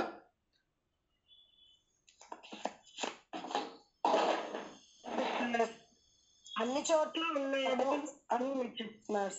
అన్ని చోట్ల ఉన్నాడు భగవంతుడు. ఉంటాడు, కానీ కొన్ని ప్రత్యేకమైనటువంటి స్థలాలలో దేవుడు ప్రత్యేకంగా మనకి ఒక శక్తితో ఉంటాడు. శక్తితో ఉండడు, శక్తితో మనలోనే ఉన్నాడు. ఉనికి, భగవంతుడు ఉనికి అక్కడ తెలుస్తుంది. ఉనికి అంటే ఏంటి? జస్ట్ ఒక నిదర్శనం. భగవంతుడు ఏమన్నాడు? నేను ఏనుగులలో ఐరావతాన్ని అన్నాడు. అంటే మిగతా ఏనుగులన్నిట్లలో దేవుడు లేడా? ఉన్నాడు, అన్ని చోట్ల ఉన్నాడు. కానీ అది ఉన్నతంగా చెప్పడంలో అర్థం ఏంటంటే ప్రజ్వలంగా కనిపించే ప్రతి ఒక్కటి దైవం వల్ల వచ్చిందని తెలుసుకో. అంటే నీకు తెలిసినటువంటి సాలిడ్ ప్రూఫ్లు ఏవైతే ఉన్నాయో అవన్నీ నా వల్ల వచ్చాయి అని చెప్పి తెలుసుకో అంటాడు. అలా అన్నమాట. అంటే భగవంతుడు ఏమంటాడు? నేను సూర్యుడిని, నేను చంద్రుడిని అంటాడు. నేను అన్ని నక్షత్రాలలో కూడా ఉన్నాను, నేను అన్ని జీవరాశులలో ఉన్నాను, గడ్డిపోచలో ఉన్నాను. పిపీలికాది బ్రహ్మపర్యంతం బ్రహ్మస్వరూపమే. చీమ నుంచి ప్రపంచంలో పరబ్రహ్మ వరకు ఉన్నదంతా పరబ్రహ్మ స్వరూపమే, వేరేది కాదు. పిపీలిక అంటే చీమ, పిపీలిక నుంచి పరబ్రహ్మ వరకు ఉన్నదంతా ఒకటే పదార్థం, రెండవ పదార్థము లేదు. భగవంతుడు అన్ని చోట్ల ఉన్నాడు. కేవలము నిదర్శనంగా మాత్రమే మనం కొన్ని తెలిసిన వాటిని తీసుకుంటాం. ఇందాక చెప్పినట్టుగా శ్రీనివాస్ ఇంట్లో ఎలా ఉన్నాడు, శ్రీనివాస్లో ఆఫీస్లో ఎలా ఉన్నాడు, ఈ 2 ఎగ్జాంపుల్స్ తీసుకుని శ్రీనివాస్ గురించి చెప్పాము. కానీ శ్రీనివాసు రోజంతా 24 గంటలు చేసే పనులని గురించి చెప్పాం కదా. ఆ 24 గంటల్లో ఉన్నది శ్రీనివాస్ కదా? ఆఫీస్లో ఉన్న 6 గంటలు, ఇంట్లో ఉన్న 4 గంటలు, 10 గంటలే శ్రీనివాసా? కాదు. శ్రీనివాస్ 24 గంటలు ఉన్నాడు, కానీ 24 గంటల్లో 10 గంటల్లో మనకు తెలిసిన వాడిని గురించి మాట్లాడతాం. అలా నిదర్శనంగా మాత్రమే మనకి దేవాలయాలు, అంతే. కానీ మన మనసులోనే దేవుడు ఉన్నాడు. ఆయనను చూడడానికి ఇందాక చెప్పినటువంటి సరైనటువంటి సాధన మనం చెయ్యాలి. ఈ సాధన చేయడం కోసమై మనకు వైరాగ్య భావన అనేటటువంటిది అలవాటు కావాలి. లేదు సార్ నాకు అలవాటు కాలేదు, మనవలతోటి చాలా బాగుంది, మనవరాలతో చాలా బాగుంది, పెళ్ళిళ్ళు బోల్డ్ అని ఉన్నాయి సార్, తర్వాత వ్రతాలు నోములు ఉన్నాయి సార్, కొద్దిగా ఈ నెల 2 నెలలు బిజీగా ఉంటాము, నెక్స్ట్ 1 ఇయర్ మొత్తం మేము బిజీగా ఉంటాం సార్, తర్వాత ఇంకో 3 ఏళ్ళ తర్వాత ఏమన్నా ఉంటే చెప్పండి సార్, అప్పుడు ఆలోచిస్తామంటే 3 ఏళ్ళ తర్వాత నేనుంటారా, మీరుంటారా? ఫ్యూచర్ గురించి మాట్లాడద్దు, ముందు ఇవాళ గురించి మాట్లాడండి. ఈ రోజే సాధన ఇప్పుడే కావాలి, ఈ క్షణంలో కావాలి. వైరాగ్య భావన ఇప్పుడే రావాలి, ఇప్పుడే కూర్చొని ఆలోచించండి. జై శ్రీకృష్ణ. జై శ్రీకృష్ణ సార్. లీలా గారు చెప్పండి. అదే అది మీరు చెప్తుంటే మా ఇంట్లో పనమ్మాయి గురించి చెప్పా కదా సార్. నేను అమ్మాయి చిన్న అమ్మాయి, ఆ అమ్మాయి వచ్చిన టైంకి నేను మన ప్రవచనం పెట్టుకొని వింటూ నేను పని చేసుకుంటుంటాను. అమ్మాయి ఎంత చేంజ్ గా మాట్లాడుతుందంటే అసలు వండర్ఫుల్ సార్. అంత మార్పు మనలో ఎందుకు రాకపోతుందా అనిపిస్తుంది. అమ్మాయి అంటుంది, సార్ అన్నిసార్లు చెప్తున్నా అర్థం కాకపోవడానికి ఏముందమ్మా, ఫంక్షన్లకు వెళ్ళొద్దు అంటూ మనలో మనమే ఉందమంటాడు, ఏడవద్దు అంటున్నాడు, భయపడొద్దు అంటున్నాడు. అమ్మాయిని ఏదైనా అడిగితే మీ సారే చెప్పాడు కదమ్మా అంటుంది, అంత క్వశ్చన్ చేస్తుంది. ఆ అమ్మాయికి ఎంత బాగా అర్థమవుతుందో సార్ ప్రవచనము. చదువురాని అమ్మాయి అయినా కానీ ఎంత కర్మ సిద్ధాంతం నా పని నేను చేసుకుంటాను దేనికి ఆశించకుండా ఉంటుంది సార్. అసలు అమ్మాయిలు అంత మెచ్యూరిటీ నేను చూస్తున్నా కానీ అంత మెచ్యూరిటీ మన ప్రవచనాల ద్వారానే వచ్చింది సార్. అసలు వండర్ఫుల్ చాలా వండర్ఫుల్ అనిపిస్తుంది అమ్మాయిలు వండర్ఫుల్ చూస్తుంటేనే. వండర్ఫుల్. అయితే దేనికి ఈ పాయింట్స్ అన్ని కూడా ఆశపడలేదు, నేను చెప్పినవి కాదు, గుళ్ళకు వెళ్ళదు. ఈ పాయింట్స్ అన్ని కూడా నేను చెప్పినవి కాదు, భగవంతుడు చెప్పినవి సులభ భాషలో చెప్పాను అంతే. నాదేమీ లేదు, అసలు నా పైత్యం ఏమీ లేదు. నా పైత్యం ఏదైనా ఉంటే సినిమాల గురించి అడుగుతాను అంతే. చదువులేకపోయినా అంత బాగా అర్థం చేసుకొని అసలు గుళ్ళకి వెళ్ళదు, ఎందుకు ఎప్పుడే గుడికి వెళ్ళవేంటి దేవి అంటే, ఏముందమ్మా గుళ్ళో నేను చేసే పనిలో దేవుడు లేడా అని అంటుంది సార్ అమ్మాయి. వండర్ఫుల్. దేవకి దేవి గారు ఏదో మాట్లాడుతున్నారు, చెప్పండి. దేవకి దేవి గారు, తర్వాత టీవీ మణి గారు. సార్ మీరు ఇప్పుడు చెప్పారు వై రాగము అలా తీసుకున్నప్పుడు వస్తుంది. వై రాగము, ఎందుకు రాగం అంతే కదా, కరెక్ట్ అన్నిట్లోనూ వస్తుంది కదా, కరెక్ట్. మంచి కానీ చెడు కానీ వై రాగం దాంట్లోనే ఉంది మనం చూసుకోవాల్సింది. కరెక్ట్, బాగా చెప్పారు. ఆ ఆలోచన శక్తి పెంచుకోవడమే కదా. కరెక్ట్, బాగా చెప్పారు. Thank you sir. Thank you. అయితే చెప్పడంతో పాటు అందరూ సాధిస్తే నేను సంతోషపడతా. టీవీ మణి గారు, తర్వాత కళ్యాణి గారు. టీవీ మణి గారు, తర్వాత కళ్యాణి గారు. సాధన మనం పసిపిల్లలాగా మెట్లు ఎక్కడం కదా, ఎక్కుతూ ఉంటున్నాము, చేస్తున్నాము, మరి ఆ ధైర్యం తెచ్చుకుంటూ ఒక్కొక్క మెట్టు ఎక్కుతున్నాము అని వండర్ఫుల్. అనుకుంటున్నాం. ఎక్కువ పెంచండి, సాధన సమయాన్ని ఎక్కువ చేస్తూ ఉండండి. బయట జనాలతో కాంటాక్ట్ తగ్గించండి. ఆత్మీయులను వదులుకోమనో మీరు ఎవరితోనో కటిఫ్ చేయమనో నేను అనడం లేదు. ఆ ఫోన్ సమయాన్ని మానేయండి. రోజు మొత్తంలో నాకు 1 లేదా 2 కాల్స్ వస్తాయి.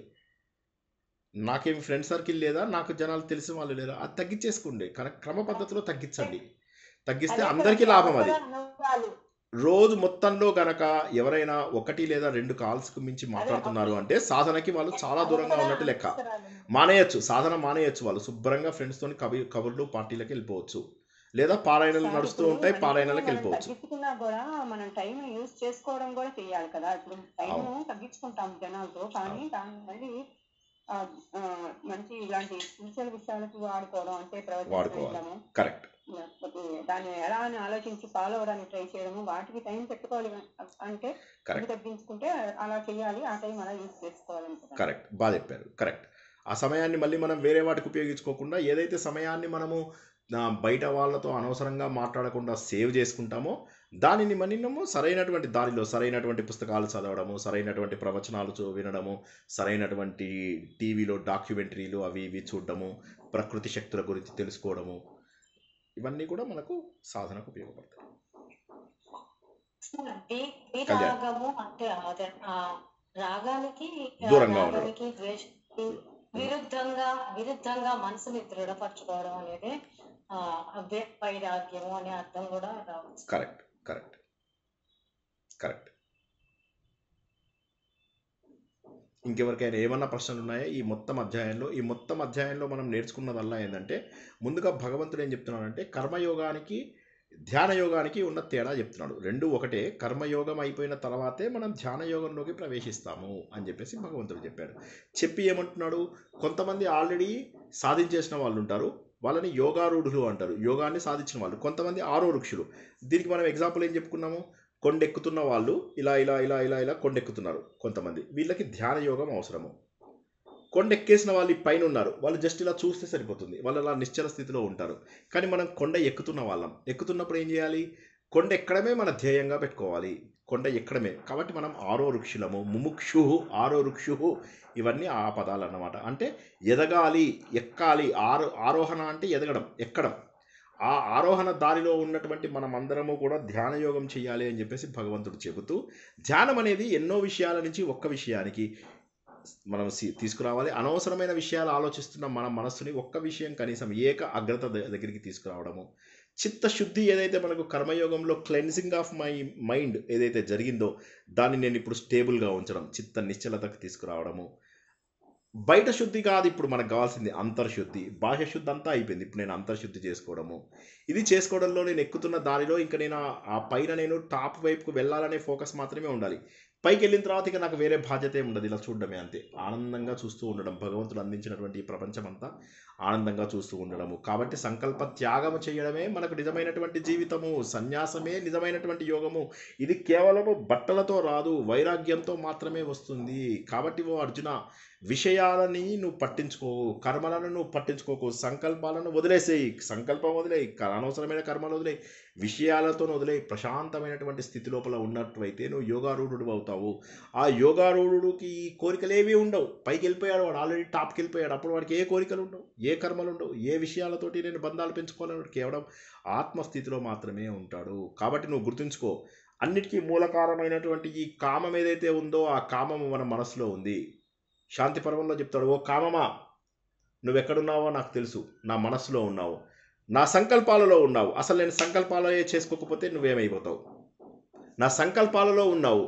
సంకల్పమే చేయకపోతే కామం ఎగిరిపోతుంది. కాబట్టి ఆ సంకల్పమును వదిలేసేసి నన్ను నేను ఉద్ధరించుకుంటాను. ఎందుకంటే నా ఆత్మనే నాకు బంధువు, నా ఆత్మనే నాకు శత్రువు. కాబట్టి ఈ పద్ధతులన్నీ నేను చేసినట్లయితే నేను అప్పుడు ప్రశాంతమైనటువంటి శీతోష్ణ సుఖదుఖేషు అన్నట్టుగా అన్నింటినీ సమానంగా చూసేటటువంటి శక్తికి వస్తాను. మట్టిని, రాయిని సమలోష్టాశ్మ కాంచన ఆ స్థాయికి చేరుకుంటాను. మంచిగా కూటస్థుడనై ప్రశాంతంగా నిర్వికారుడనై ఉంటాను. అలా ఉండాలి అంటే ఏది నేను ఆశించకుండా, అందరికీ ఉపకారం చేయడము, ప్రతిఫలం ఆశించకుండా ఉండేటటువంటి జనాలు, నన్ను ద్వేషించగలిగే వాళ్ళు, నన్ను ప్రేమించగలిగే వాళ్ళు, ఇలా రకరకాల జనాలు ఉన్నారు. వీరందరికీ నేను న్యూట్రల్ అయిపోవాలి. వీరందరూ నాకు ఒకటే. ఎప్పుడు మనకు రాగం పెరుగుతుంది, ఒకరు ఎక్కువ ఒకరు తక్కువ అన్నప్పుడు. కానీ భగవంతుడు ఏమంటాడు, అందరినీ సమానంగా చూడు. నిన్ను ఇష్టపడే వాళ్ళు కొంతమంది ఉంటారు, నిన్ను దుష్టులు, అందరినీ సమానంగా చూసే స్థాయికి నువ్వు రావాలి ఓ అర్జున. అప్పుడు ఏమవుతుందంటే ఇంక నువ్వు చాలా ఏకాంతంగా ఉంటావు. నువ్వు ఏం తీసుకుంటున్నావు, ఏమి కావాలనుకుంటున్నావు అనేమి ఉండదు. ఏకాంతంగా ప్రశాంతంగా ఉంటావు. వేరే వాళ్ళ నుంచి నువ్వు ఏది స్వీకరించవు. నువ్వు ఒకవేళ కనుక వేరే వాళ్ళ నుంచి గిఫ్ట్లు కానీ వస్తువులు కానీ ఏమన్నా తీసుకున్నట్లయితే నువ్వు దొంగతో సమానము. అపరిగ్రహం అనేటటువంటిది నువ్వు అలవాటు చేసుకోవాలి. ధ్యానం అనేటటువంటిది పెంచుకోవాలి. దర్భాసనం వేసుకుని ఒక ఆసనం పైన మరీ ఎక్కువ మరీ తక్కువ కాకుండా అలా ప్రశాంతమైనటువంటి స్థితి లోపల కూర్చుని ఈ ముక్కు పుటాలను చూస్తూ ప్రశాంతంగా ఉండవయ్యా. సరైనటువంటి ఆహారాన్ని తీసుకో, సరైనటువంటి పనులన్నింటినీ చేస్తూ ఉంటూ ఏకాంత ప్రదేశంలో ఉండు. ఏకాకి జీవితాన్ని నువ్వు ప్రశాంతంగా ఒంటరితనంగా అనుకోకుండా దాన్ని ఏకాంతంగా అనుకో. అలా అనుకుని ఆత్మను నిశ్చలంగా ఉండేలాగా చేసుకో. అన్నిటిపైన ఆశలు వదిలేసి నైరాశ్య పరిస్థితులలోకి వెళ్ళు. దొంగతనాలు అపరిగ్రహం చేయకుండా ఉన్నట్లయితే నీ అంతఃకరణం, మనస్సు, బుద్ధి, చిత్తం, అహంకారం అని చెప్పుకునేటటువంటి అంతఃకరణాలు శుభ్రంగా ఉంటాయి ఓ అర్జున. కాబట్టి దీన్ని ఎక్కువ కాలము ఆపకుండా నువ్వు ప్రశాంతంగా చెయ్యాలి. శరీరము, శిరస్సు, మెడ ఇవన్నీ ఇలా స్ట్రైట్గా పెట్టుకొని నువ్వు చెయ్యవు అర్జున. చేసినట్లయితే అప్పుడు శరీరంలో ఆ శక్తి ప్రవహిస్తుంది. అప్పుడు భగవంతుడి యొక్క స్వరూపాన్ని నువ్వు చూడగలుగుతావు. నువ్వు తీసుకునే ఆహారాలు కానీ నియమాలు కానీ ఇవన్నిటిని కూడా జాగ్రత్తగా కనుక నువ్వు నియంత్రించి ధ్యాన పద్ధతిలో ఉన్నట్లయితే గాలి లేని చోట దీపం ఎలా అయితే నిశ్చలంగా ఉంటుందో నువ్వు అలా నిశ్చలంగా ఉండగలుగుతావు అర్జున. ఆ అనుభవం అనేటటువంటిది చాలా అద్భుతమైనటువంటిది. ఇదే ప్రపంచంలో మనందరికీ కావాల్సినటువంటి అత్యంతమైనటువంటి సుఖము. ఇది రావాలి అంటే మనం ఏ విధంగానైతే జిడ్డు పాత్రని కడుగుతామో అలా మెల్లమెల్లగా చేసి నువ్వు పూర్వజన్మల యొక్క అనుభవాల వల్ల వచ్చినవన్నీ కూడా ఇప్పుడు ఈ జన్మ లోపల కొట్టేసి అందరి లోపల భగవంతుడిని, నీ లోపల భగవంతుడు ఒక్కడే అనేటటువంటి భావనని నువ్వు చూస్తావు. సమస్తం బ్రహ్మమే అయినప్పుడు ఇక నాకు దేవుడికి దూరం లేదు. అందరి సుఖాన్ని నేను అందరినీ కోరుకుంటాను. మనస్సు అనేటటువంటిది వాయువు లక్షణం ఉన్నటువంటిది. దీన్ని నిగ్రహించడం చాలా కష్టమని నువ్వు అడిగావు అర్జున. దానికి సమాధానం ఏంటంటే అభ్యాసము, వైరాగ్యము కావాలి. అభ్యాసం కావాలి అంటే నీకు విరాగతత్వం ఉండాలి. ఆ విరాగివి కనుక నువ్వు వైరాగ్యం కనుక రాకపోతే, కోరికలు కనుక ఇంకా నీలో ఉంటే అభ్యాసం చేయడం కష్టము. అప్పుడు నీ మనస్సు నిశ్చలంగా ఉండదు. ఎప్పుడైతే నీ మనస్సు నిశ్చలంగా ఉండదో నీకు యోగం రాదు. కానీ నువ్వు ఒకవేళ నిజంగా ఈ దారిలో వెళ్తే మాత్రం నేను నీకు సహాయం చేస్తాను. నీ కారు మధ్యలో ఆగిపోతుంది, నేను ఆడి కారు పంపించి నేను వచ్చే జన్మ లోపల కొత్త చోటికి వెళ్తావు. అంటే నువ్వు చెదిరిన మేఘంగా కాకుండా కాపాడుకునేటటువంటి దారి నాదే. గుర్తుంచుకో, నువ్వు ఎప్పుడూ కూడా భ్రష్టుడవు కావు. యోగుడు ఎప్పుడూ భ్రష్టుడు కాదు. మంచి దారిలో నువ్వు వెళ్ళగలుగుతావు అర్జున. ఇది నీకు జపాన్ని దాటిపోతావు, నువ్వు కర్మలను దాటిపోతావు. అతి తక్కువ సమయం లోపల వచ్చే జన్మ లోపల నువ్వు యోగిగా మారిపోతావు. అటువంటి యోగి అందరికంటే కూడా గొప్పవాడు. అర్జున, నువ్వు ఒక గొప్ప యోగివి కావాలి. అయితే నీకు ఇంకొక చిన్న అవకాశం, చిన్న టిప్ నేను ఏమిస్తున్నానంటే, నా లోపల శ్రద్ధ పెడితే ఈ ప్రాసెస్ అంతా సూపర్ ఫాస్ట్ అవుతుంది. నువ్వు చేసేటటువంటి పనులన్నీ కూడా చాలా సూపర్ ఫాస్ట్గా వెళ్తాయి. అలా నాయందు నువ్వు మనస్సు ఉంచాలి. నాయందు మనసు ఉంచాలంటే ఎలా ఉంచాలి, నన్ను నువ్వు ఎందుకు ప్రేమించాలి, నా పైన ఎందుకు ఫోకస్ చేయాలి, నాహం కర్త హరి కర్త అని ఎందుకు అనాలి అనే విషయాలు 7వ చాప్టర్ నుంచి 12వ చాప్టర్ వరకు మనము తెలుసుకుంటాము. ఇటువంటి పరమ పవిత్రమైనటువంటి అధ్యాయాన్ని మనము తెలుసుకున్నాము. ఈ రోజుతో సాధన మనకు పూర్తవుతుంది. లాస్ట్ మినిట్ ప్రశ్నలు ఉంటే అడగండి, లేకపోతే క్లోజ్ చేసుకుందాం. నచ్చిందా కృష్ణ? చాలా బాగుంది సార్, అసలు చాలా బాగా చెప్పారు సార్. మన బాగుండకపోవడం వల్లండి సార్. ఇంకా మీరు చెప్తే ఇంకా చెప్పిన తర్వాత నచ్చలేదు అనేది భగవంతుడు ఎంత గొప్ప జ్ఞానాన్ని ఇచ్చాడు. తెలుసుకుంటున్నాం సార్. జస్ట్ ఇమాజిన్ చేయండి. అంటే సార్ చెప్తుంటే ఇంకా ఇంకా వినాలనిపిస్తుంటుంది సార్ మాకు. చాలా విలువైన విషయాలు తెలుసుకుంటున్నాం సార్. ఎక్కడికో వెళ్ళి తెలుసుకోకుండా మేము ప్రశాంతంగా ఇంట్లో కూర్చొని మంచి మంచి మాటలు మా లైఫ్ ని మళ్ళా మంచిగా తీర్చిదిద్దుకునేలాగా అంత మంచి విషయాలు నేర్పుతున్నారు మాకు. మేము దాన్ని ఆచరణలో పెట్టడమే మేము చేయాల్సిన పని. Thank you sir. Thank you very much. అదే కదా ఇప్పుడు చాలా మంచి విషయాలు చెప్తున్నారు సార్. మాకు తెలియని విషయాలన్నీ తెలుసుకోగలుగుతున్నాం. భగవంతుడు మాకు ఏమీ తెలియని ఎక్కడో లేవు. భగవంతుడు అద్భుతమైనటువంటి జ్ఞానాన్ని అందించాడు. దాన్ని మనం ఎప్పుడూ ఇగ్నోర్ చేయకూడదు. ఈ జ్ఞానాన్ని ముందుకు తీసుకెళ్తాం. లాస్ట్ మినిట్ వరకు ఏమైనా ప్రశ్న ఉంటే తీసుకుని ఈరోజు ప్రవచనాన్ని ముగించుకుందాం. వీలైతే ఈ సంవత్సరం పూర్తయ్యే లోపల ఇంకొక 15 రోజులు నాకు సమయం లేదు. ఒకవేళ సమయం దొరికితే దీనికి సంబంధించింది ఉపదేశ సారంలో ఇంకొకటి 2 శ్లోకాలు ఉన్నాయి, అవి తెలుసుకుందాము. ఇక లేకపోతే వచ్చే సంవత్సరమే 10వ తారీఖు తర్వాత మళ్ళీ మనకు ప్రవచనాలు ఉంటాయి. ఒకవేళ సమయం ఉంటే ఇంకొక ప్రవచనం ఉండే అవకాశం ఉంది. తర్వాత లలిత సహస్రనామం కూడా 2 ప్రవచనాలు మనకి ఇంకా పెండింగ్ ఉన్నాయి. వీలైతే అవి ఈ సంవత్సరం చేసుకుందాము. ఏంటో సమయం దొరకడం లేదు, ఈ మధ్య చాలా బిజీగా ఉంటున్నాను. వీలైతే అవి 2 ఈ సంవత్సరం చేసుకుందాం. లేకపోతే ఆ 2 లలిత సహస్రనామంలో ఇంకొక 2 సెషన్స్ పట్టే అవకాశం ఉంది. అది కూడా వచ్చే సంవత్సరమే 10వ తారీఖు తర్వాత చేసుకుందాం. వీలైతే నేను చూస్తాను. ఇలాగే లాస్ట్ మినిట్లో చెప్పడమే. లాస్ట్ మినిట్లో చెప్పినా ఇంతమంది శ్రద్ధగా వచ్చారు అంటే చాలా సంతోషము.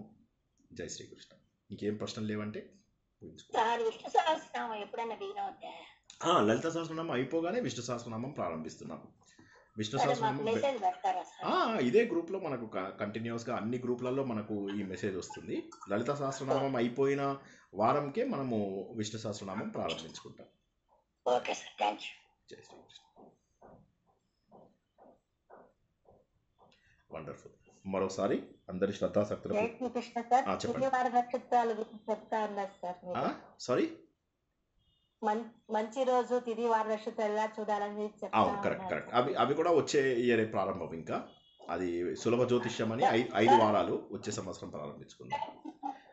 సార్ ఫస్ట్ విష్ణు సార్, తర్వాత ఏమో భజగోవిందం సార్. ఎస్, ఇవన్నీ కూడా వచ్చే సంవత్సరమే. మనకు ఖచ్చితంగా ఇప్పుడు లలిత అయిపోతుంది.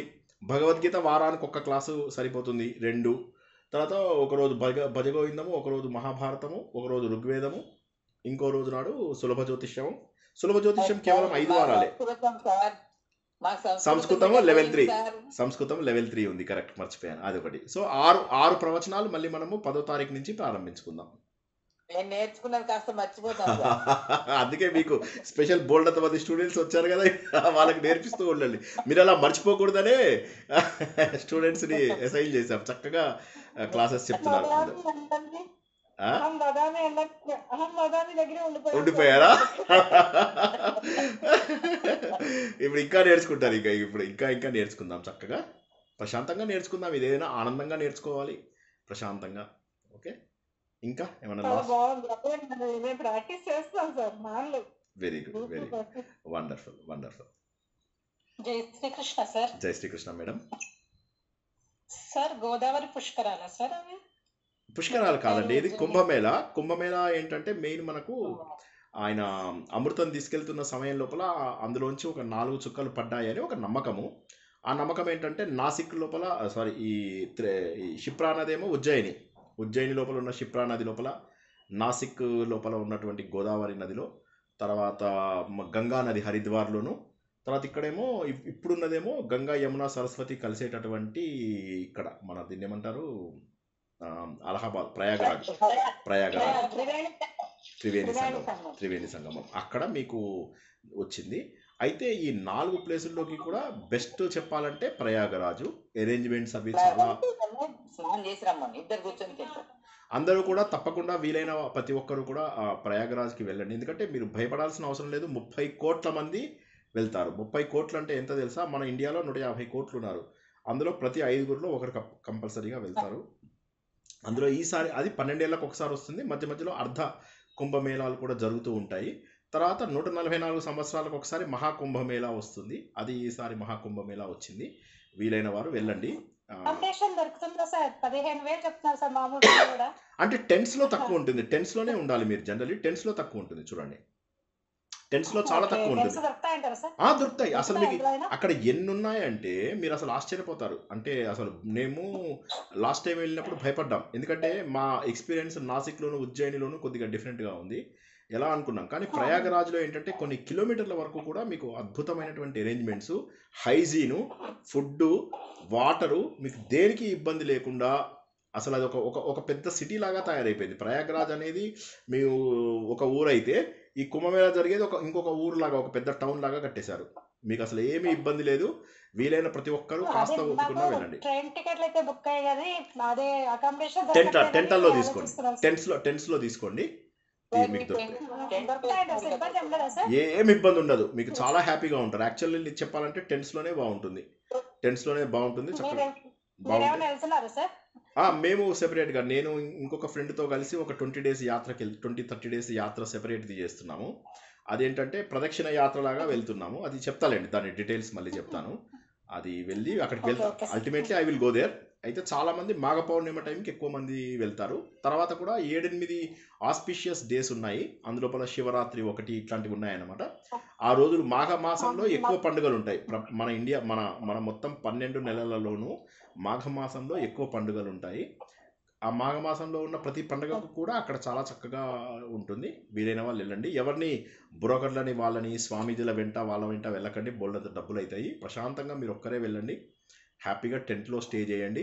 చక్కగా అందరితో పాటు కామన్ పడవలలో వెళ్ళండి. లేకపోతే మీకు పడవలే ఒక్కొక్కసారి 4,000-5,000 చెప్తూ ఉంటారు. కాబట్టి మీరు సింపుల్గా పడవ లోపల మీరు హ్యాపీగా 1,200-1,500 మధ్య లోపల మీరు వెళ్ళిపోవచ్చు. ఇండివిజువల్గా వెళ్ళేటట్టయితే మీకు ఇంకా 200-300లో కూడా అయిపోతుంది. అంటే అందరితో కామన్గా పెట్టుకుంటే 10 మందితో కామన్గా ఉన్న వాటిలో వెళ్ళండి. తక్కువ పైసల్లో కూడా అయిపోతాయి. జై Shri Krishna. Okay, thank you very much. అందరికీ కూడా 2 గంటలు అయిపోయింది. మరోసారి అందరి శ్రద్ధాశక్తులకు కృతజ్ఞతలు తెలియజేస్తున్నాను. భగవంతుడు జ్ఞానాన్ని మనము 6 అధ్యాయాలలో ఆయన చెప్పినటువంటి ప్రతి అడుగుని తెలుసుకున్నాము. ప్రతి పనిని మల్టిపుల్ టైమ్స్ మనము క్విజ్ల రూపంలోనూ మన స్టూడెంట్స్ రాసినటువంటి నోట్స్లోనూ తెలుసుకున్నాము. వాటిని పాటించడమే మనం చేయవలసినటువంటి ముఖ్య విషయం. అది చక్కగా పాటిద్దాము. క్విజ్లు అటెండ్ అవుతాము. ప్రవచనాన్ని వీలైనన్ని సార్లు వింటే అర్థం కాని పాయింట్స్ ఏమన్నా ఉంటే మళ్ళీ అర్థమవుతాయి. కాబట్టి అందరూ కూడా వీలైన సార్లు వినండి. డౌన్లోడ్ చేసుకుని విన్నా సరే కానీ వినండి. ఆ విధంగా భగవంతుడు మనకు సాధనకు సరైన అవకాశాలు కల్పిస్తాడని ఆశిస్తూ ఈరోజు ప్రవచనాన్ని ముగిస్తున్నాను. జై శ్రీకృష్ణ.